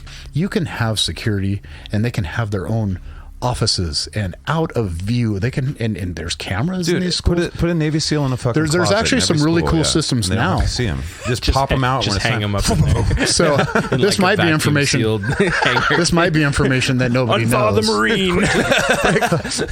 What's that? This might be information that nobody knows. I might be giving something out I'm not supposed to. Please do. But there is with that whistle. Locally here, there's a camera system that goes with every school straight to a office in the sheriff's office. Oh shit, we're all going to jail now. Yeah, that's manned. No, it's not that. Excuse me. I mean, it's a safety measure. Yeah. But we weren't to keep it safe though. We weren't supposed to tell everyone. That's what I'm saying. Now everybody knows. So I think that taking prevention measures like you're talking about is prudent. I think it's part of a solution for sure. I think there's right ways and wrong ways to go about it. I mean, there's like you could approach it in a way that does make school an even more intimidating thing for kids than it already is. That's the worry. Which I think is what we need to be careful in those situations. Seals in closets so you can't see them. I mean, not even necessarily keeping them out of view though, but just like you have to conduct yourself in a certain manner. The way that it's normalized needs to be very like, hey, like it's not a big deal that you have to walk through metal detectors every day. It's just, this is how you start your day. There's some data that shows that's not that valuable. It's not the top thing to protect kids. And it may not be, I think it's a level of prevention because I used to take knives to school all the time when I was in high school because I'm just a nutsoid and I collected Shaiden knives. has lots of ninja swords. I was just like, just in case, like it's for defending myself, whatever. I never. It was just me being a nerd at the end of the day. But if I knew I had to walk through a metal detector, I wouldn't have. But again, I mean, in my generation, we had pocket knives. All of us kids did. Mm-hmm. I mean, I remember bringing my shotgun to grade school I had to give a speech, and I gave a demonstration on how to load and unload and shotgun safety. Yeah, my dad told me he had his rifle in a gun rack in his back window in school parking lot in high school. Going to Freeman. Speaking of Freeman, one of my very best friends would drive to school, 16 years old, had a rifle in his truck. Which I think is, I mean, that's at the very least turkeys from the drive home. At the very least, anecdotal evidence that the vast majority of people aren't looking to go shoot up schools. You know Right. what I mean? Like Right. it's a niche thing. It's a fucking horrible thing when it happens, and it does seem to be happening more so than it did. But I don't know that that's a symptom of people having access to guns so much as it is a symptom of certain facets of society being sick and breaking down. Yeah, let's talk about that a little bit more. One thing I do want to ask you guys before we get to that, though, is how do you guys feel? Another thing that people have proposed are teachers in the school with guns. I'm against that. Okay, I want to hear what you guys think about that. You know, when I first heard it, I'm like, oh yeah, that's a great idea, but there's too much that goes along. I mean, I would first off, I would hope that any citizen that is armed, I would hope that they train and they can at least visualize what that's going to be to have to defend themselves or defend somebody else. And if there's a teacher that's willing to do it, absolutely. But I think that there's definitely a screening process even for teachers. Oh yeah, That should and protocol and training that they would need to go through for that to happen. Tons of for police sure. officers. I mean, we're just people. Like we train and we train and we train, but fight or flight. It's like we've seen this in a couple cases where there's police officers who are like, I can't do it. I'm not going in there. I can't do it. I'm too afraid. You know. So to ask a teacher that doesn't train nearly like what, And I don't care what anybody. You know, it's funny because everybody has a lot of opinion about that shit now, but you only get an opinion if you've been in that type of situation and responded.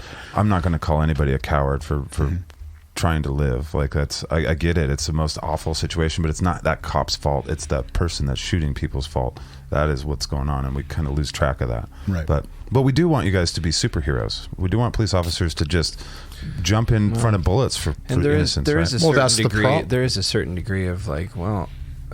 Yeah, but you're also not Joe Schmo. Like, you chose to put yourself in a position where the potential for something like that to come along. I agree 100%. So there is a certain expectation. However, but you made that decision before knowing what you'd be like. Yeah, I agree with what you're saying. I think so. I think the higher expectation is fair, but also grace when it doesn't pan out that way. It should also be reasonable. Higher expectation, yes, but understand that they're human and they've actually never. They think they've trained, or they probably haven't actually trained for that. Right. And then they responded in a way that the public didn't expect them to, but it was a true natural response. That you can't help that. That's that whole exactly. flight. That's why I don't. That's what I'm saying. That's what I'm saying. I think a higher level of expectation is reasonable, but I think that being gracious about the outcome and remembering that we're all humans is also a reasonable expectation. There's a loud amount of people that are not gracious when people mess up. That's for sure. Well, and I mean, I think a lot of people's people, kids, man. You know, you made a comment. It's hard to real expect quick. people to be reasonable and calm when it comes to their kids being in potential danger. Seriously, You made a There's no comment win here. about we're supposed to be bulletproof and jump and block the bullet. That really has been a societal shift as far as law enforcement goes. Is there is this belief that our job sacrifice yourself is to for us. sacrifice our lives for people. I don't believe that. That's no. I'm going home. Yeah, I don't believe that at all. Yeah, but a lot That's of people are asking like, a lot no. of someone. You signed on to take my bullet. No, No, I didn't. Yeah. no, I didn't. that's horseshit.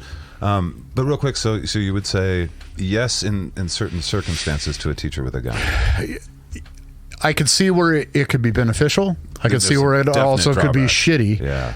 So yes, but unfortunately that would require, I want to see some definite training and upkept training, at least as much as law enforcement does. And hell, maybe they can train with their local agencies to stay certified. Maybe they should be certified with the agency. It doesn't give them any arrest powers, just to carry. Right. Because it's a different circumstance. So you're carrying at work, you're carrying for this purpose. Yeah. I think it changes it. I don't think most teachers are meant. I mean, when you look at the personality of teachers and stuff, most of them are not going to be. There's plenty of them that are. I'm sure that's a big. I'm sure it depends on the area that you live, but I would imagine a lot of the areas where a lot of the teachers would qualify to carry guns and would do it, you're probably not going to be the places you're going to have shootings either. Yeah, for sure. Well, it happens all over the place nowadays. Yeah, I guess it's hard to say. I mean, maybe that was kind of a it is inappropriate hard to say. comment. But. Well, it is hard to say, but you're right though. What do you think as far as? So, I kind of same as you, Jeff. When it first was presented as a potential, like aid, I was like, yeah, maybe. If they're already carrying and proficient with it anyway, then why not? Can't hurt. But the more I thought about it, the more I decided I'm against it for a number of reasons, and I think the primary one is because teachers already have to deal with enough. You know what I mean? Not in like poor teachers thing, but it's.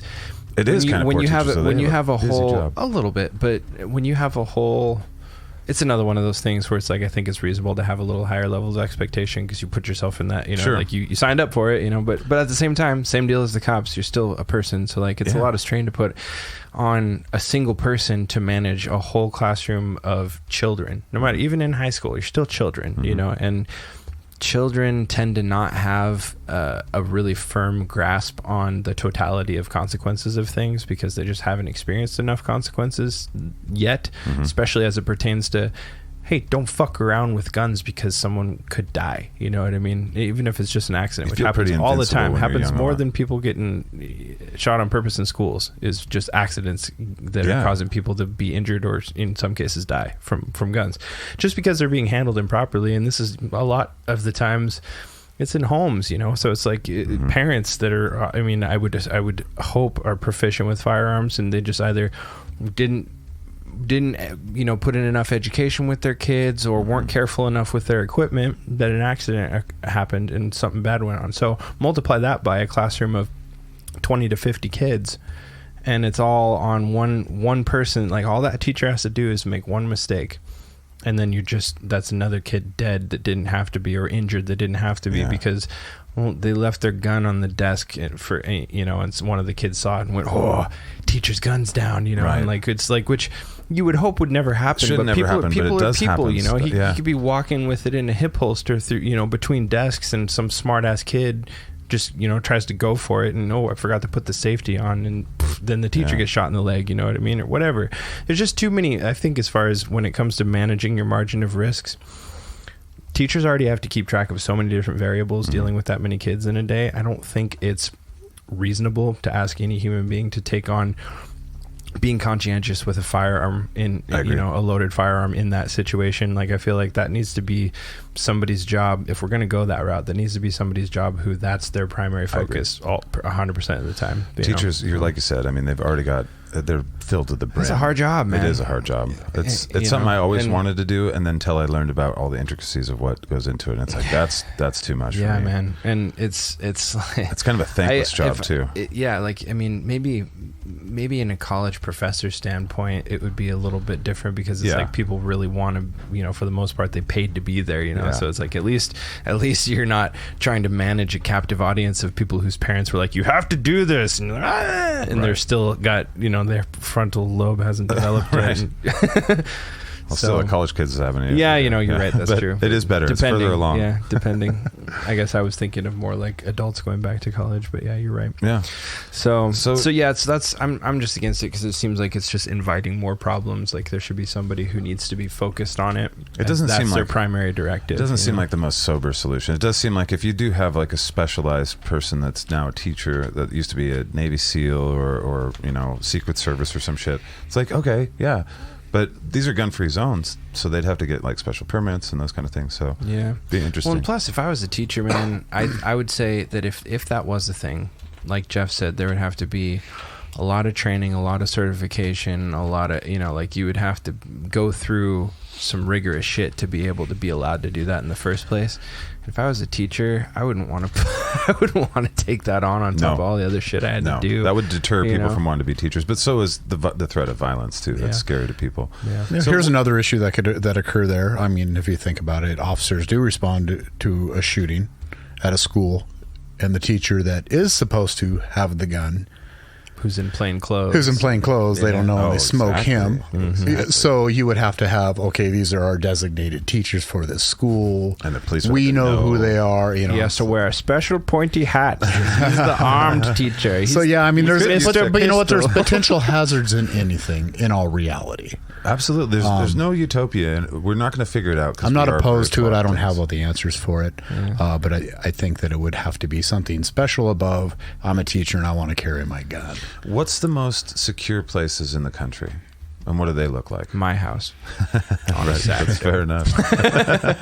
Government officials' houses, which are generally military surrounded by armed guards. Okay, let's take it. We're not going to get government armed guards. I would say like Air Force bases. Yeah. Okay. Especially depending on what kind of equipment they're dealing with. Like if it's an Air Force base in North Dakota that's dealing with planes that carry nuclear payloads, probably one of the most secure places in the country. I would imagine so. Now, we don't want our kids to feel like they're going to a military place. That's one of my complaints about public schools is it looks like a prison in the But you can place. that's what I'm saying. You can art it up. Yeah. You can make it make it pretty and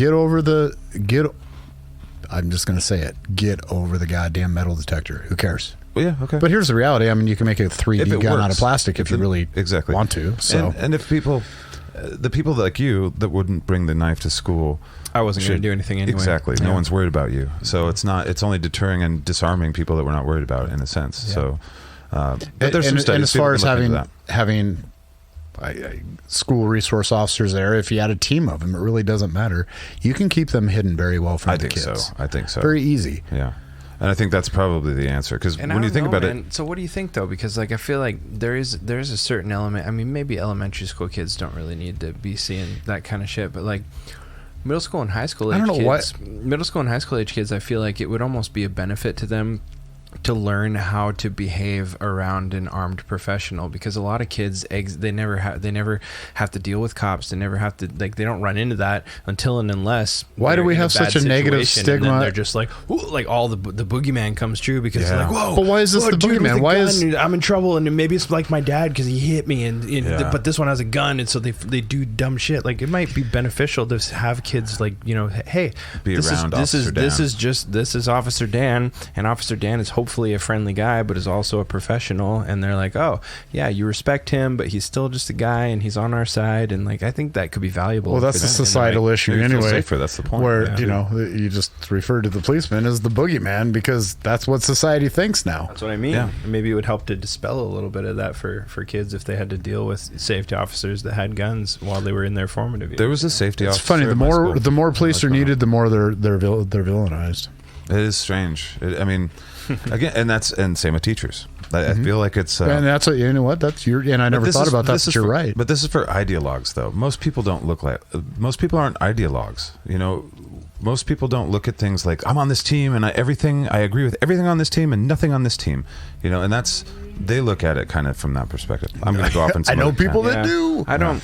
And I agree, and I think that's a large part of the problem is that weird, like, extreme tribalism, you know, like, I'm in this camp or I'm in this camp, and it's like, well, there's a whole lot of degrees in between there, which is where I land on most of this shit, and on most shit in general, to be honest, and it's not because I can't pick a team, I just don't believe in false dichotomies. Yeah, these are terrible teams. Yeah, like, it's not like, if those are the two teams, we need a new team. Yeah. The game sucks. The game is stupid. But, so, with this whole deal, anytime I look at something like this, I think, okay, any problem that you're trying to solve, you need to look at the symptoms of it, and you need to do something to manage that, which is everything that we've just talked about. And then you also need to look at the root cause of it and try to address that, and hopefully somewhere down the line of addressing the two, you'll get to a point where it's more or less alleviated or becomes at least a rare chronic thing, right? So I think I've heard people say, we can't be, you know, putting safety officers in schools and, you know, creating more security and giving more people guns to solve the gun problem because that's just treating the symptom. And I'm like, well, it is treating the symptom, but you need to do that. But we have to do that now. You that's need to do action. that. That's the short-term solution. Yes. You know, but climate change. It's like the oceans are rising, so we need to fucking get the houses that are in the way of the water up. And then we can deal with the thing like, okay, we need to send some shit to space. Not send shit to space first and fix the sun or whatever the fuck's going on. We're shooting the dust missiles into the sun, bro. Right. That's how we fix it. Anyway, sorry. Yeah. No, it's exactly. That's to my point. But so I think that for the amount of effort we spend trying to treat the symptoms of this, we need to look at the root cause of it, and I believe it's exactly what I outlined earlier, is that there are certain facets of society that are failing us as a whole and that they're breaking down and decaying, and we need to figure out that and start addressing it in a productive manner instead of, you know, and I feel like that the more we're at each other's throats, the more we're exacerbating that, and we're creating a self-fulfilling prophecy, especially as it pertains to the guns thing. I think that we need to start taking a closer, genuine, open-minded look at mental health and the way that certain prescriptions are described. I think we need to start, maybe our diets. I think we need to start creating more of a societal expectation that parents should behave in a certain way towards their kids, you know, and I don't know how you can't,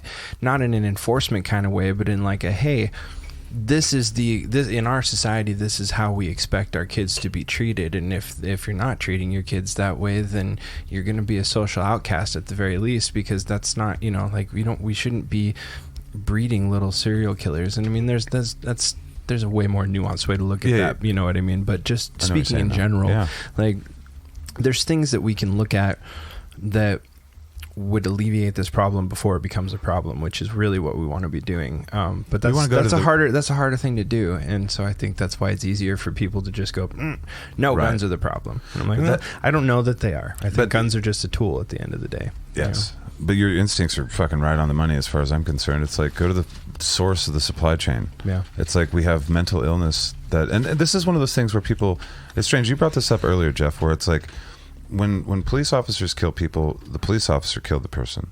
When it's another crime outside of that, it's the gun's fault. Right. And I'm not saying that people are just like completely say that the person's off the limits, but it becomes a debate about guns there.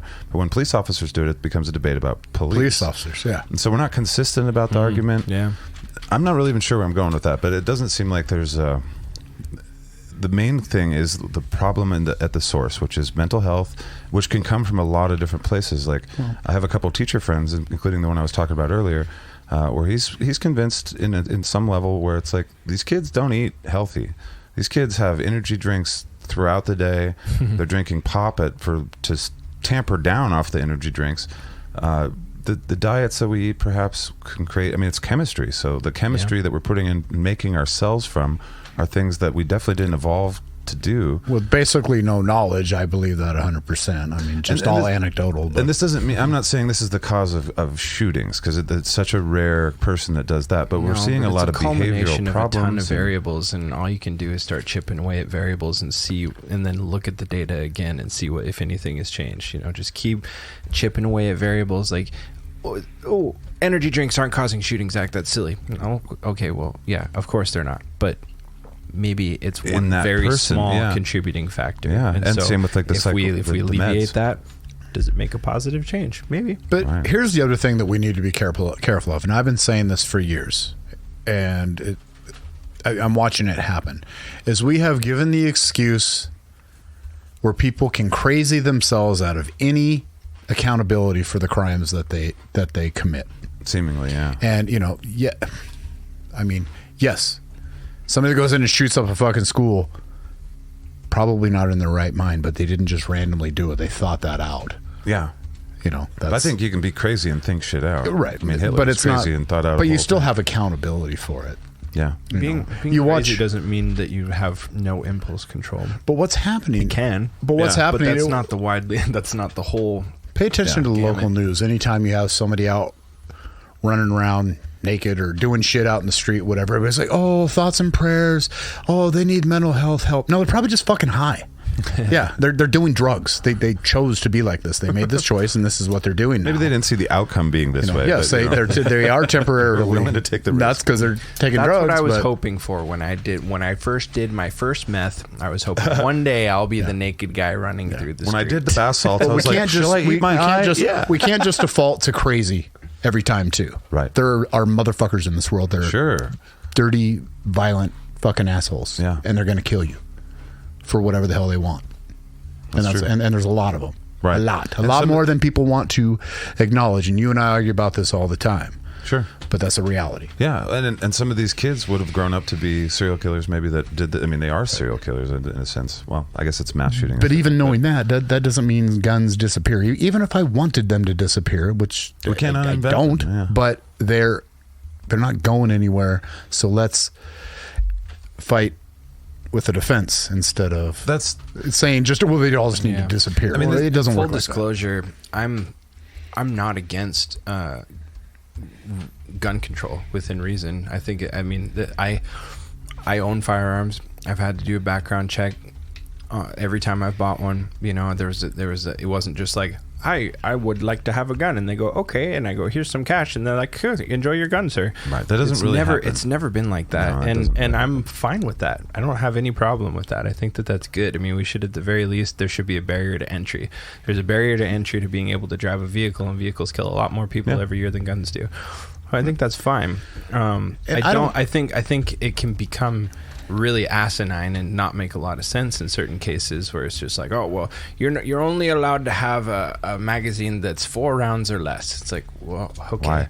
I can switch a magazine in 1 second. Yeah, what are you doing? It doesn't matter. That doesn't affect anything. So like, don't be asinine about it. But I think it's perfectly reasonable to have a barrier to entry to buy a tool that is dangerous. I think that's no different than having to be certified to operate a crane, so they know that you're not going to drop shit on somebody's house while you're operating. I don't know if it makes guns different because it's a Constitution issue, and that's probably that's what it is. Argument, yeah. But I also am, I support guns. Absolutely, they saved my life, and it may happen again in my future. I never know. Right. But I am okay with like a universal license, which requires safety education and proficiency training, and it has to be maybe upkept, say, every other year for an average citizen. Well, you can have a gun, but you're not allowed to go hunting until you pass certification. Right. You know what I mean? So I think having a barrier to entry is reasonable. So yeah, I'm not opposed to it. What I would like to see them get rid of is the concealed weapon permit. That's fucking retarded. Yeah. That's just another way for them to get money from you. Yeah. I agree. If they want some permit of some sort, how about an education and a proficiency, and then you get a permit, and then you can own the guns that you want, within legal rights to have. Yeah. Right. And then you can carry them any way that you want to. Well, I mean, every gun's dangerous, but to get the big guns that people generally would consider weapons of war, you have to have a super expensive permit. It's like $10,000 or something to get. Wouldn't even know. I mean, we all just myself. have. I mean, I think only semi-automatic weapons are available to the public. So rifles and pistols and stuff. So, but to get machine guns and stuff like that, you literally have to have a dealer's permit, and that is like thousands and thousands of dollars and lots of background checks to get all that stuff. Anyway, I don't know. I'm not against background checks at all. I think it's fucking. I mean, I don't like the government, but even if there was no government, I would still think that the industry could take care of that. Where they just don't. As a citizens, we're like, we want to be responsible. Let's not sell if children the background guns. check was just like, hey, let's see if you've ever shot somebody before. Look, like, right. If you're something I would like to know before I sell someone a gun. I haven't done this yet. I've never gone parachuting.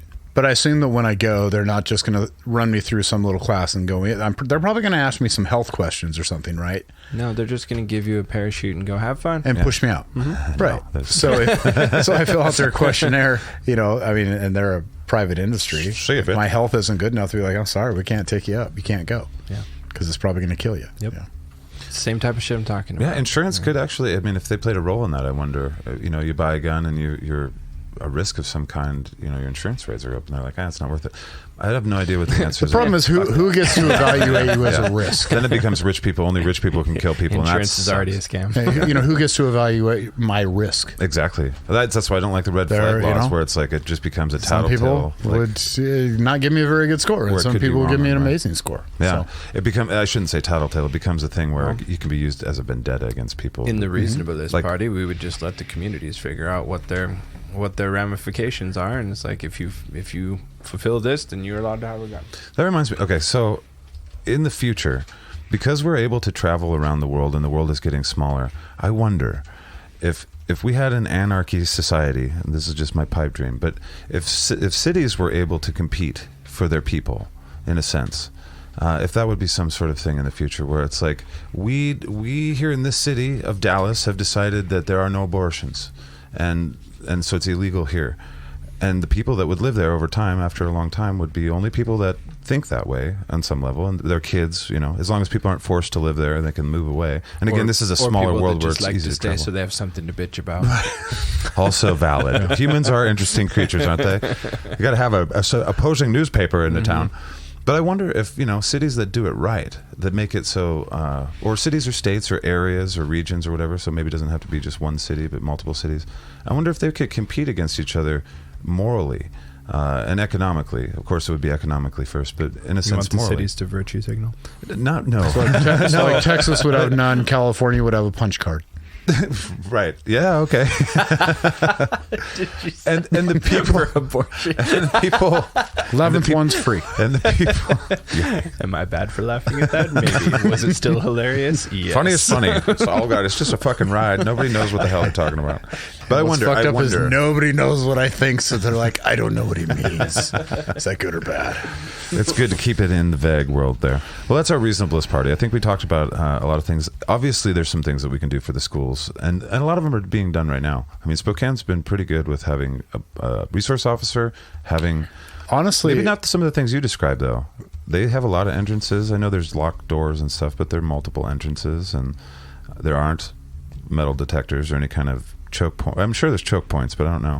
I don't know the Definitely layout not of all the bulletproof schools shit. by any means, but they are, even with a deputy in all of them, they're still going to be understaffed. I know and that 'cause- they have families and lives and stuff that happen where they can't be there, and if they're gone, I mean, you might have another student resource officer come take a call there, but they're not floating, so it's still way understaffed. But I mean, it spoke of our agency and how understaffed it was anyway. I mean, it would take like 700 deputies to get us where we needed to be nationally or something crazy like that. I got one last question.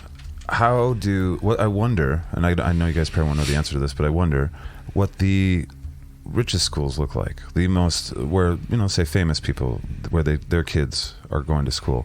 Shouldn't we mirror gold-plated AK safety the bling, officers the bling AKs? with zebra print on the stock?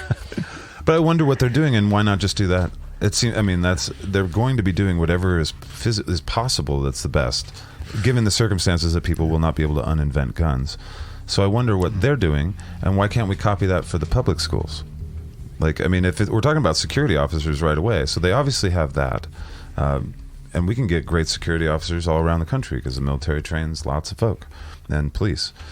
I'm sure they have the checkpoints. I'm sure they have security cameras and stuff like that. I wonder if the kids feel safer there, or if they... The only other perspective that I have been told from that was actually from my first ex-wife, who I'm still great friends with, and she was a teacher over in Saudi Arabia for years, and it was walled and wired. It was I believe she was teaching military's kids, but I'm not 100% sure. Okay. I don't know. I mean, she's a civilian, so I don't know how that works. Right. But anyway, but she was over there teaching, and it was walled and had armed guards, and she's like, it was all on the outside. You didn't notice it when you were in there. And she's like, I loved it. We were safe. It was probably the safest place in the country. So that's a perspective from another country. That's what I want the teachers to feel like, and the students to feel like. I don't think that I would have felt afraid if I had, if my school was had fortifications and people watching over it and shit. Like growing up, I just don't think that would have bothered me. I mean, maybe that's just my disposition. I can only speak for myself, but I don't feel like I would have walked into school, even as a young kid, and been like, oh, this is scary. I didn't have nightmares about it. I mean, if it was presented as an awful thing to me, then maybe, but... A lot of parents might be doing that, too, to their kids. There's a lot of terrorizing of children. But you have to understand the people that are years. giving that argument of how it's Parents. bad and it's scary, they're afraid of it themselves. So Exactly. they're going to teach their children to be afraid of it, or don't want their children to even experience it. The resource So- officer at my school was a fucking rock star. Like, I mean, obviously there was... you had Duncan, didn't you? I don't remember his name. I don't remember his name. Really big guy. We had a couple through high school and stuff, but yeah, he was pretty big, actually. Bald guy, mustache down like this. Great guy. I don't remember how many Great kids dude. I went to school with. I don't know. But I do remember his name being... Like, there were kids, of course, that were doing drugs and shit that were like, fuck this guy, he's going to ruin our lives. And I respect that. But I saw a lot of kids that were just like, hey, Officer, maybe Duncan or whatever. And Probably Officer Duncan or Dooley. Blatchel. I don't remember. But I don't know. I don't know if we solved anything, but there are things that are being done that can be copied. Obviously, the wealthiest kids are doing something different because they have the ability to research it and to spend all the money they want to protect their kids. Let's just do that. The government has all the, they're pretending that they have all the money, right? And they're spending tons of money anyway. Let's copy those things if we can, or exceed them. Like, I love the idea of I know it's sad, and I just want to get past the sad part. Bulletproof shit. Doors that lock that cannot be opened from the outside, that are bulletproof with bulletproof walls, so that, that makes so much fucking sense, especially with the amount of materials that go into a school anyway. What about like a Black The only Hawk doing problem, this? I could see parents having an issue with a door that like is secure, that you can't get into a classroom from the outside, because what if you get a teacher that goes off the rails, and then that risk is so much, more lightning in a bottle than but you're right. I'm not saying the teacher goes postal and kills the kids, but what if the teacher has a weird relationship with one kid and locks them in there, and nobody can get in to see what's going on? You know what I mean? Like that kind of shit. Well, they shouldn't be able to lock them in. They should only be able to lock people out of that room, I think, is what I was thinking. But I'm not sure the point logistics. applies. Nobody can go in and hold them accountable if the door is locked. I see. Yeah. Okay. Yeah. But the kid could run out of there probably. But you're right.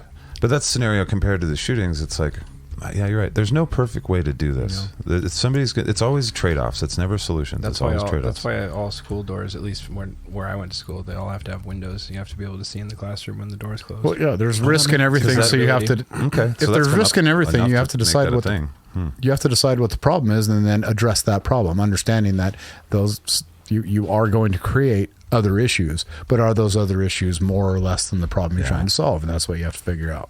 Yeah, I think we want our kids to feel safe in school, and I think it's our responsibility as adults to recognize that the world is probably not going to be able to get rid of the guns like we have here, but we can protect them more. It's not insurmountable. I mean, there could be designated safety classrooms that have the mechanisms that you're talking about, and then there's drills where it's like, in order to lock that door in that fashion, you have to have 2 teachers with the same key or some shit. You know what I mean? Like just to add a level of accountability, but still create a zone where people can go to be safe if something bad happens. Or even, I know this sounds even worse, but a room in the classroom. It's pretty bad. We're so afraid that you as teachers are going to fuck our students that you need to have 2 keys and another teacher. We're protecting our Sounds children. Like we got other things to worry about besides some school shootings. Ruin it for everybody, man. They sure do.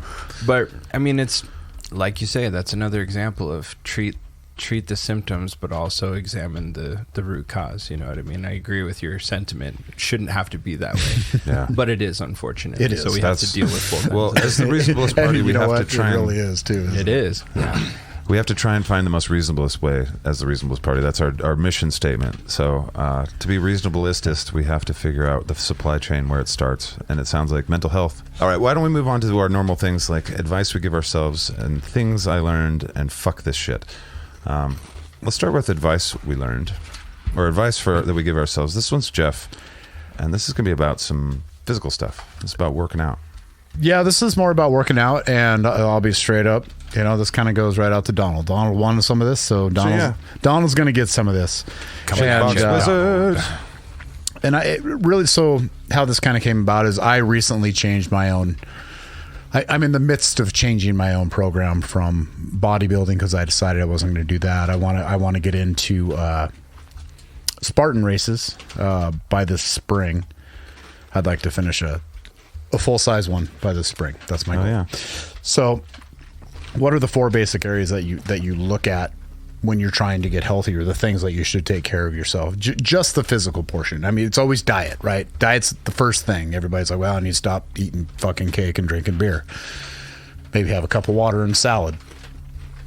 And along with diet, it's like, well, then what do? You can lift weights, work on your strength, right? Mm-hmm. You can run and work on your cardiovascular, or you can, do yoga maybe and work on your stretching, right? And then our compound movements work on endurance. And so what I found throughout my life is I've always been really good at the diet portion when I'm on, when I'm training for something. You're masochistic. You'll good keep at diet. You'll make yourself happy. And I'm there's been times when I'm good at lifting, or there's been times when I'm good at running, but never in my life have I equally had all 4 elements. Same. And I realize that most people don't. There are some people that do, and they're incredible athletes. And they're doing Spartan races. Probably. And they're doing Spartan races, which is exactly why I want to do it, because I need to be a lot more evened out in all these disciplines. I don't have to be the best at any of them, but I have to be good at all of them. Right.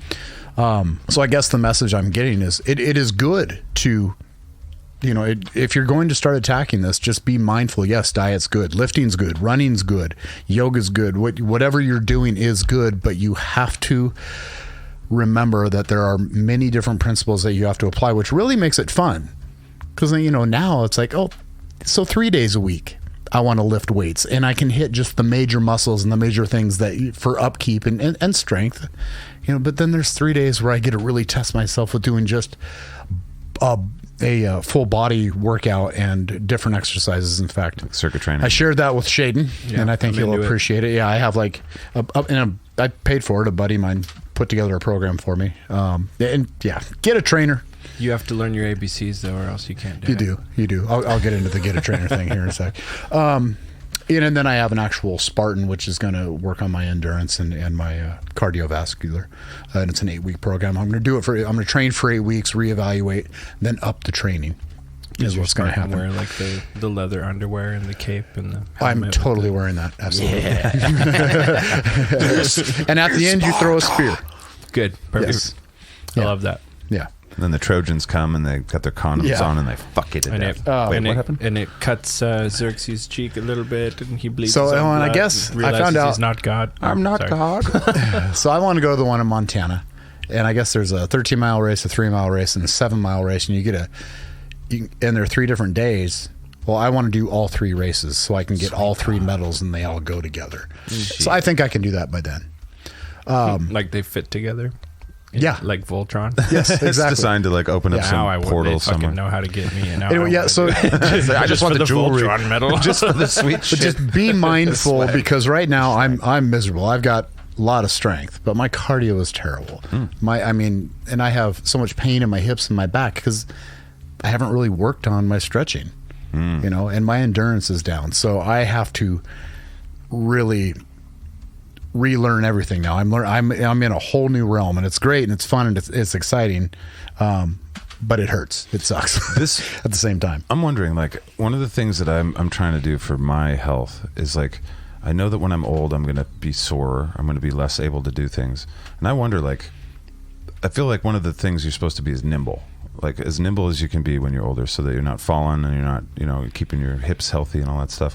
And I wonder if, playing football it's just not going to help me be nimble later. I mean, maybe it will, but I have some injuries that are going to nag me for the rest of my life until then and stuff. I wonder, is this going to beat your body up more, or is this better for you than the bodybuilding as far as I believe for when you're 70, are you going to be fuck, I shouldn't have done Spartan stuff, or I shouldn't have done weightlifting like that? I believe it's going to be better for me because that's some of my problem is the fact that I always have lower back pain and hip pain, and that was there long before I was lifting. That's there from injuries and wearing 35 pounds of gear every night. And I think everything comes at a cost too. I mean, there's no perfect formula. Anytime you're doing stuff that involves repetitive motion, it is damaging something. The question is your body able to repair it more than it gets damaged? Because you need to damage your muscles in order to build them up. They have to be damaged and repaired. But at a certain point, it's kind of a balancing act. And I've run into this already in my life, and I'm sure Jeff probably knows way more about it than I do at this point. But if I'm working out and I get into a groove that I like, so I'm doing the same type of calisthenics for 2 or 3 days in a row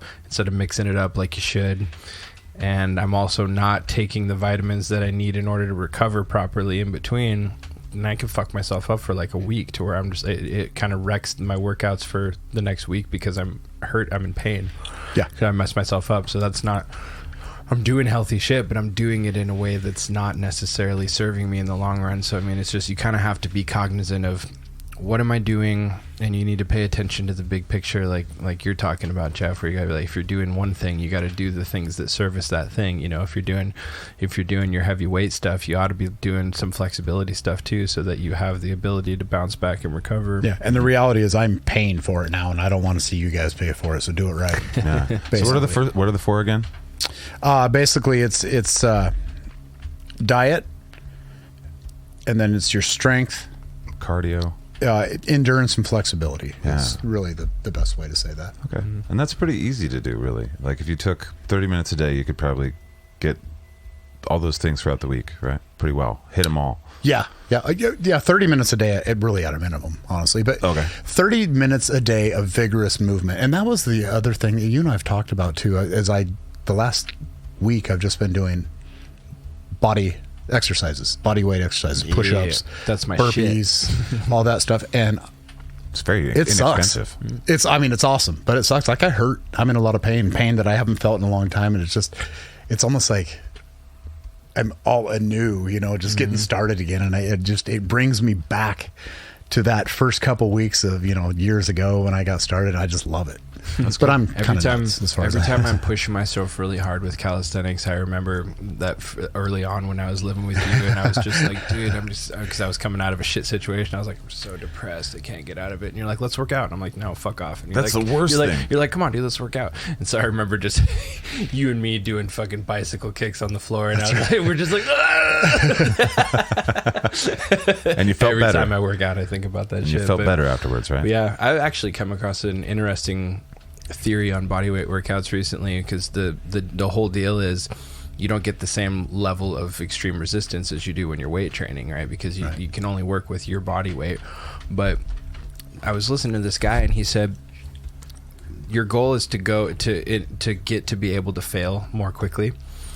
So he said if you find yourself doing like squats, and you're doing regular squats, and you can do like 40 of them, and you're just like, oh, like I have to go forever, and you're damaging yourself before you actually get to the point where you're failing. He goes, change it up to where you fail sooner and make it harder. Do one-legged squats, do twisted dragon squats. So you find a harder variation of it that makes you fail more quickly if the regular workout becomes too easy for you. Right, and then it changes everything as far as your muscle development breakdown too. Yeah, I thought that was cool, but you can get to a point where that's a great way to do it is, use your body weight on like one leg, like you said, one leg versus two legs. And I think that you can get to a point where you can still use a small amount of weight. But for right now, I'm having fun just doing basic shit. Yeah. Real basic shit. Well, so the thing I've been doing recently that I really enjoy, because I got super into yoga last year to the point where I was considering becoming an instructor, and the cards didn't go that way. But I gained a really deep appreciation for yoga. Especially, I have fun laughing at, some of my other dude associates that are like, oh, you do yoga, bro? Like, yeah, why don't you do a real workout? I'm like, come do an hour flow with me sometime, dude. There's two ways you can work out. You can move around a lot and sweat, or you can do yoga and stand in one place and sweat. You feel like the biggest sissy you've ever felt like in your life. It's true. But no, what I've been mad respect for yoga, and I suck at it, and I need to do it more. Yeah. So what I've been doing is I'm kind of devising my own system of doing my regular calisthenics, and then I go from so I'll say I'll be doing push-ups.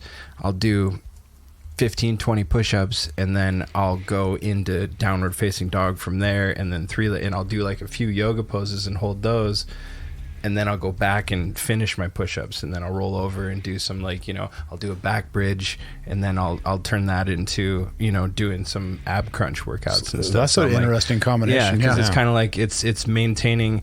You're not getting into this stagnant, completely repetitive movement, and you're keeping the tension on your muscles, but you're also promoting your flexibility in between sets. And it's been a lot of fun to mess as long around as you're doing all the movements right, then you can't do anything wrong as long as you're moving. And Zach, you and I have talked about this in the past, where there's science that shows you get one of those little home trampolines that 70s trampolines, huge, and just move. stand on a mat and bounce and jump and move around and let your arms flail. There's some science that bouncing around is some of the best shit you can do for your body. That is. They talk about kids, how kids are skipping around all the time and hopping around. They're when you lose that, your body starts deteriorating just because you're not bouncing around. You should get a jump rope.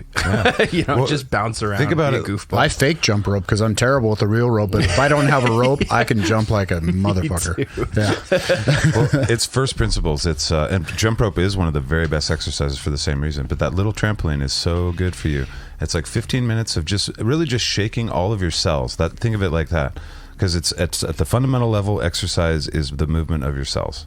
Yeah. And so you can do, and obviously the muscles react. It's a bunch of cells react differently if it's weight training and stuff like that. But literally, cardiovascular training and flexibility is just getting your cells to move. And crazy, I dare any of you to try this if you have the patience to do it, because it's kind of weird. sit in your living room or stand in your living room and give yourself 10 minutes of just kind of moving everything, your head, your neck, shaking it and stuff. It's not hard. You don't have to do it hard. Have a seizure. It'll be fun. Frighten all your friends and family and your neighbors with this. Preferably do it in front of them while everybody else is in the living room. Right, and don't stand up. Lay on the floor and do Don't this. explain it. Roll your eyes back in your head too. That helps a lot. But try it for 10 minutes and tell me that you're not sweating your fucking ass off and you don't feel like you just Well, and worked you'll out. feel good afterwards too. Like it's kind of a weird. So in Tai Chi, they do this thing called knocking, where you take you're knocking on a door, with your fists, and you just knock on a bunch of different areas in your body, like your lower back and over your liver and your heart, and you knock on your inner thighs and stuff. And it's they say in Tai Chi that you're stimulating your chi, and like getting it to flow around your body. But really, the science behind it is that you're actually, like exactly what you're saying, you're stimulating your cells, you're stimulating your cardiovascular system, you're wherever you're striking, you're introducing oxygen. It's just really good for your body to be in vibration. It is. You know what I mean? That's a great way to put it. Yeah. Be vibrant. All right, so now that's great advice. Get a vibrator. Brought to you by Jar. Exactly. Not that kind of vibrator. Good lord. A little trampoline. Unless for you fuck's need sake. it, whatever. Yeah, Do your either way. thing. There's no shame in that either. 2.7. Well, I got a real quick things I learned this week. This one's very important. Shaiden brought this to my attention because not once when I said this shit, and I've said it around him several times, has he believed me, and he was right to not believe me. Because my credulity was found in this statement. And for those of you that guys, I think it was Is We Dumb, but it could have been The Secret Suck. I'm not sure. But I'm pretty sure I told Dan and Joe that, well, the penis is shaped like a shovel so it can get the ejaculate out of the female so men can continue to procreate. To get the other guys out of there. Yeah, exactly. To get his out. Yeah. Yeah. And that's total bullshit. That's absolutely. So there's a study out there from 2000. There's been at least 3 times, maybe 5, somewhere between 3 and 5 times you've made this claim in my I presence. know. That's a lot. I'm Johnny Appleseed for this theory. My God, I'm around the world. Every single time I remember having this knee-jerk reaction of, no, you just fucking read that somewhere and it can't be true. In 2001. That seems outlandish, and your response to me was always, look it up. And I never cared enough to do it. But my wife did. Mrs. Scriptkeeper, this scrupulous person that she is, she looked it up and has disproven it, and I'm thankful as fuck to not be It is a working guy. theory from 20 years ago by 2 crackpots that aren't even biologists. But that's the thing. I was listening to crackpots for 20 years and didn't care to check. And that's on me. That's shame on me. For real. I should fucking care about what I think is true. Now we have to get our patented Jar shame paddle, and you must be paddled 10 times. Damn it, 10? Shit. It's 20 years that I was wrong. It's a long time. Maybe 20. That's only half I like being paddled, is what I'm saying. Hit me more. Paddle me harder, daddy. Anyway, I I'm must still thinking apologize. about this, and I don't. It looks like a shovel. Fuck, look at your dick. It's like a fucking mushroom. What are you talking about? When you think about it, you're like, that's not a shovel at all. Yeah. I don't know I what think the of your fuck. spaceship. Well, especially... Yeah. Did you get... We got to talk about some more childhood trauma. What's that? Did you get run over? Why? Is it flat like a Is shovel? my cock flat? Oh, is that why I made the spade? Is that 2D. Yeah. No, it's pretty. It's pretty robustly round. You have a different experience than I do, apparently.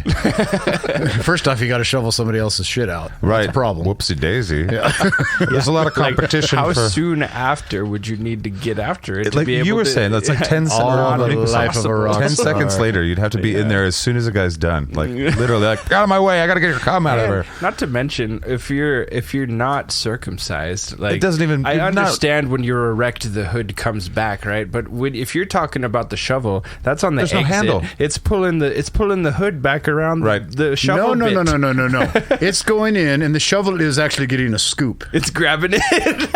And then My theory's been validated. And then what happens is the foreskin then wraps over it like a tarp and then drags it all out. Shit. So yeah. Anyway, I'm a dumb fuck. I've never had that happen. And so, if you guys go back and listen to this, I think it was on Is We Dumb. I'm sure there was a look in Dan's eye where it's like, "What the fuck?" Yeah, and that's that can't the be look true. that Shaiden's Yeah. been giving me for Yep. several years. And I rightfully feel so validated. I feel very credible now. I feel better now too. My that bullshit I believe barometer is still intact. Yes, you and should be. operational. You should be. I should be embarrassed because mine sucked. Shame. In that, yeah, I should Shame. feel. But I do feel good now that Shame. I believe one less dumb fucking thing. So That's good. Good for you. This is our last- I'm happy to be here for your growth. fucking A, bro. Here's our I'm last rooting thing. for you, pal. Thanks. As I'm like shamed. My penis was a shovel for years and I liked it. Now I don't know what to do with it. Well, and now we get to have the pleasure of that being a running joke between the three of us forever. I hope somebody has a band named Shovel Dick one day. I think that's a great name for a band. Yes, Shovel Dick. Shovel Dick. I do know a band called Poon Hammer. Songs. Hammer? Yeah. All erotic. It's kind of songs. like Shovel Dick. There's mud. Poon Hammer. Yeah, I didn't say erotic. Zach, I said Andrew W. ironic. Boss. Oh, yeah, that's you know Andrew W. Boss. Yeah. So some of the brothers have Poon Hammer. Do they Poon Yeah. Hammer? Fuck. I found a band the other day. Crass. How crude. That was Cunt Slayer, I think is what it was, or some just Cunt Punisher, or something like that. You know, you kind of have to respect the audacity, like the balls on a group of fellas to be like, what are we going to name our band, boys? How about Cunt Slayer? You know what? Fuck it. Yeah. That's what we're going with. It does The funny make me thing want is to buy you- the merch. I got to be honest. The funny thing is, you think it would be a metal band, but they're a folk band. And I thought you were going to say Christian band. No, I'm kidding. It's a metal band. Wouldn't that be awesome, though? We are Cunt Slayer. Like, oh, what? Excuse me, the children get them out. All right. The cunt in this context is the devil, hence Christian band. Oh, that's okay. Bring the kids back in. Bring the kids back in. They're learning new words today. All right. Last thing. It was his middle name, Lucifer Cunt. Fuck this. This is our last thing of the day. And actually, really, everyone feels this way. And Monique and I talked about this for just a handful of you. In Guns. Yeah, no. No. It's the loud music and vehicles of a neighborhood. Yeah. And this, you guys brought this up. So this is just in our air. I think Shaiden brought this up this time. Yeah. So I have a special interest in this because I live in a neighborhood where if you're in a city center and somebody's bumping their tunes and it's hot out and they got their windows down, it's like, okay, a little inconsiderate, but whatever, like I kind of get it in that context. Or if you're like at their house, and they're having a party and they're cranking it up and it's like, okay, again, a little inconsiderate, kind of makes you a dick, but also whatever. It's sort of your space and you're just enjoying it into some other people's space. They want you to enjoy it as much as they do. Yeah, but I feel like it's amplified and different from the type of person that blasts their music after putting a bunch of money into their system in their car so that they have the capability of doing this to the most extreme degree possible. In their 1989 rolling down Civic. Exactly. Rolling down, or their Save money so you Escalade get more with stereo. like 22-inch rims on it. Yeah. Do those just come with 22s now? They might as well. A few of our listeners were like, hey, fuck you guys. Hey, yeah, I put a lot of money in that stereo. It's a competition level stereo. I won 3 awards last year. Hey, I fine. appreciate a good sound Respect. system as I had a a good guy in a friend like band, that, but when you do that, you roll all your windows down, you drive through like a very clearly residential area, like near a park where children are playing, and you're just blasting whatever kind of music you fucking like, and you're just mean mugging people. Like, I dare somebody to say something to me, even though I won't hear them. I just dare them to fucking say something. I could see their body language. It's like trolling on Facebook, but in real life. That's good, though. You know what? If he gets Kind of punched in the is. face and deserved it, then he knew it.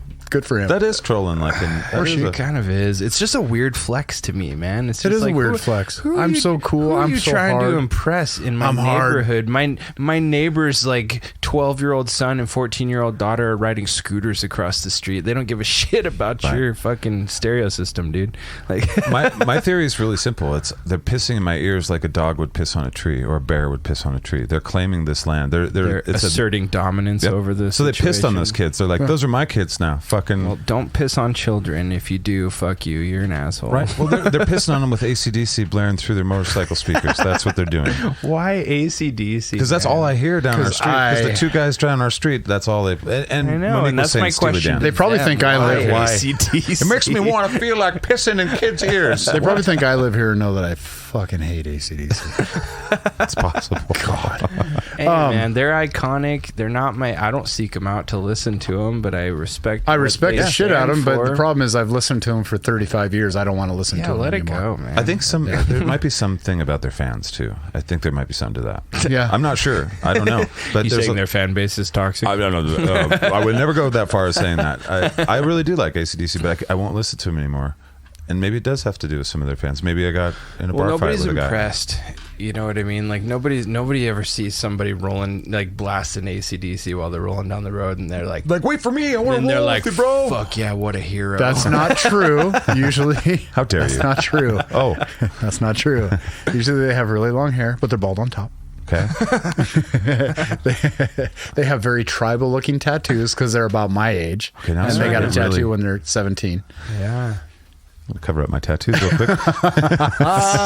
My hair's not long anymore, but it would look like that. And they are highly impressed because it just brought them back to when they were in their prime, And they never let it go. and they never let So it you're go. Try not to saying be they, that. Try they not to be peaked that. in their 20s. Is that what you're Yeah. asserting? And they still dress the same. They So still for try to have anybody the who same- loves AC/DC, sorry, not sorry. I guess. They No, are a you know, great and band. the whole.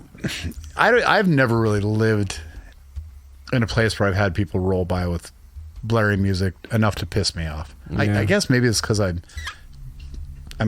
went to sleep. You live in gated communities like an elitist cunt? No, really, Oh. what it was is I slept days, so it really wasn't much of an issue, and I put on war movies to fall asleep, so it's probably not going to wake me up. Right. This shit Sure. happens in the middle of the afternoon in my neighborhood. I slept in the middle of the afternoon. Well, I know, but like But- it would wake you up. Well, maybe. But no, not if you, I'm but- if I'm in traffic and somebody's music is vibrating my taint in my car because their shit's so loud, like, ooh, thanks. I do want to at least Free massage. let them get ahead of me and just kind of slide in nicely and just kind of pit Give them them. the pit. Use the pit maneuver and slide them Off off into the the road ravine. and just keep gently going. off of the side of the road. You know how bad I want to do that most of the time, and I've got the best vehicle for it. And just, and it just takes no effort. It's just a little taparoo. You just line it up. You just touch so lightly they don't even feel it. And it's just a little quarter turn, and all of a sudden they're going backwards and flying off to the side, and they're just like, "How did that even?" And I just keep going. How do you like your bass now, cunt? Yeah, you really do it well. right. There's basically no contact other than just a little bit on the fender, and it Right, so maybe no does dent paint really. transfer, which comes in the problem. That's why I But don't then do you- it. Paint transfer, it's a problem. Yep, I guess they'd so. find you. Yeah, they'll find me. They will find you. Well, shit. So fuck this thing, loud music, and does this go with vehicles too? Is this just about music for you? Monique and I were like just both things. Like It's why with mostly the glass vehicles backs and thing the- for me because Oh. it's like you went to great lengths to transport it to in front of my house. You know what I mean? Like it's just like Well, I mean, what about a loud vehicle where it's like why that? oh, loud vehicles. like just a how do you feel about motorcycles I that are don't know. meant to be I don't know if I have anything rivaling to stand space on shuttles? because I cut the muffler off of my Jeep right after the cat, so my Jeep is loud. So I don't know if It I is. have Yeah, you roll in here. Yeah, you're right. Fair enough. But it's not nearly it's the as music of my people. fair enough. Well, we'll leave it at that. Loud music in the neighborhood. It just Intentionally loud cars, yeah, they irritate the shit out of me. When I was a kid, though, I say that, but my dad thinks my truck is loud. Your truck is Fair. a little loud. I guess trucks are loud. My Jeep isn't the most obnoxious thing on the road, but it's not quiet. I want to sell this story. I bought a truck, and I think I liked Metallica because there was this kid in my neighborhood when I was like 8, and he would drive around the neighborhood blasting Metallica out of his cool truck. And it was actually a pretty It's kind cheap of the same truck. category as AC/DC. Exactly, Different yeah. fan base, but same type of vibe. Much better, I think. Anyway, but I agree. But I remember looking at him going, one day when I'm 16, I want to buy a truck and I want to blast Metallica down that road, and I goddamn did, bro. So you're saying that it's going to impress 8-year-olds? yes, and- that's exactly it. Right on. Good job. There you go. Good job. We've just determined it's juvenile behavior. That's why we fuck that thing. Grow out of it. And that's the most important thing of the show, I think, is grow the fuck out of it. Well, I think we're done. This has been a fucking hell of a ride. Oh, did we make it? Is We the did. ride over? It is. This is our I wanna go 13th again. episode. Let's go again. Can we stay I want a on? corn dog. Yay. Let's get some better tickets. Yeah, I want a chichurro. Those are A what? is that what they're called? Chichurros? Churro? I think it's just It's churro. just churro. bro. Chichurro. I think chinchilla. I'm learning is so the much animal about thing. myself today. It's too much I've I learned. think you're Is it stuttering churro? in Spanish. I'm not. Churro. Did I say churro? Churro. I've learned. Churros. I've learned that shovel dicks aren't a thing, and that a chichurro is a stupid thing that Zach made up in his head. And I think I learned another dumb thing about myself, but I don't remember. Shit. I'm sure there's more. There'll be more. Effluent ears. Tune in for the next time as I humiliate myself in front of all of you. It'll probably be my turn next time, if we're being honest. Hopefully. God damn, let's point it at him next time, would we? Don't point those at me. That's not safe. Well, thank you guys for listening, and definitely check us out at SKATCAST.com for more of this stuff, or wherever you find podcasts. Dumb. You can get a hold of us, yes, dumb, at Just a Ride Pod at It's gmail.com. just a ride pod at And gmail.com. That's the best way to get a hold of us, and we'll be reading some letters next time, I think. Yeah. But, Yeah, we've had some great ones this last week. yeah. Yeah, we've had some good ones. Good shit on Discord too. Discord. See, you did it. You're a dummy. Discord. It's not the Chichiro, it's court Churro. where you go to diss your fellows. Discord. No, yeah, it's been some good shit on there. I've enjoyed hanging out with you guys, and I guess shout out to Red Irish Lizard. I know that her dog passed away this week, and I was all sad to hear that. It reminded me of your kitty and my blue healer. Well, you guys said some wonderful things super too. sad, but yeah, I hope you're doing all right, Lass, and thanks for sharing that with us and letting us kind of help. I love what you wrote too. That was a pretty thought out thing. Yeah, if you want to see my feelings, you can go on Discord and I let him out. Mrs. Script Keeper was in there too, and I love seeing our community do those kind of things. But yeah, my heart goes out to you for sure. I got to get better at that format. Yeah. I get a little lost in the conversation. You're doing and all right. Want to pop in. You're doing all right. You're on there more than Zach is. Zach's always in his laboratory I try to get making on mad science. But I mean, this just on Discord. So let's just say I see you say something, and I'm 3 hours later, so it's up there in a way. Do I just tap on your name to respond to that, and it sends you a message, or how do I get it into the feed? On one, I tried to answer. I tried to reply in a feed, and I ended up sending a message, and that's not what I intended to do. Yeah, so you don't want to click on their name. You want to click like next to their name on the message itself. And I think if you're on your phone, I think you just press and hold, or if you're on a computer, I think you right click on it. But there's a reply option, and it'll tag that so that when you reply, it'll be like, oh, that person knows that you replied, and everybody knows that you're referring to that message. So there you go. There's your Discord pro tip for the day from Shaiden. I can't think of a better way to end the show. So as always, we'll talk at you in the future. It'll seem like the present. Bye. Bye. Bye. It's just a ride. Whoa, it's just a ride. Bing. Bong.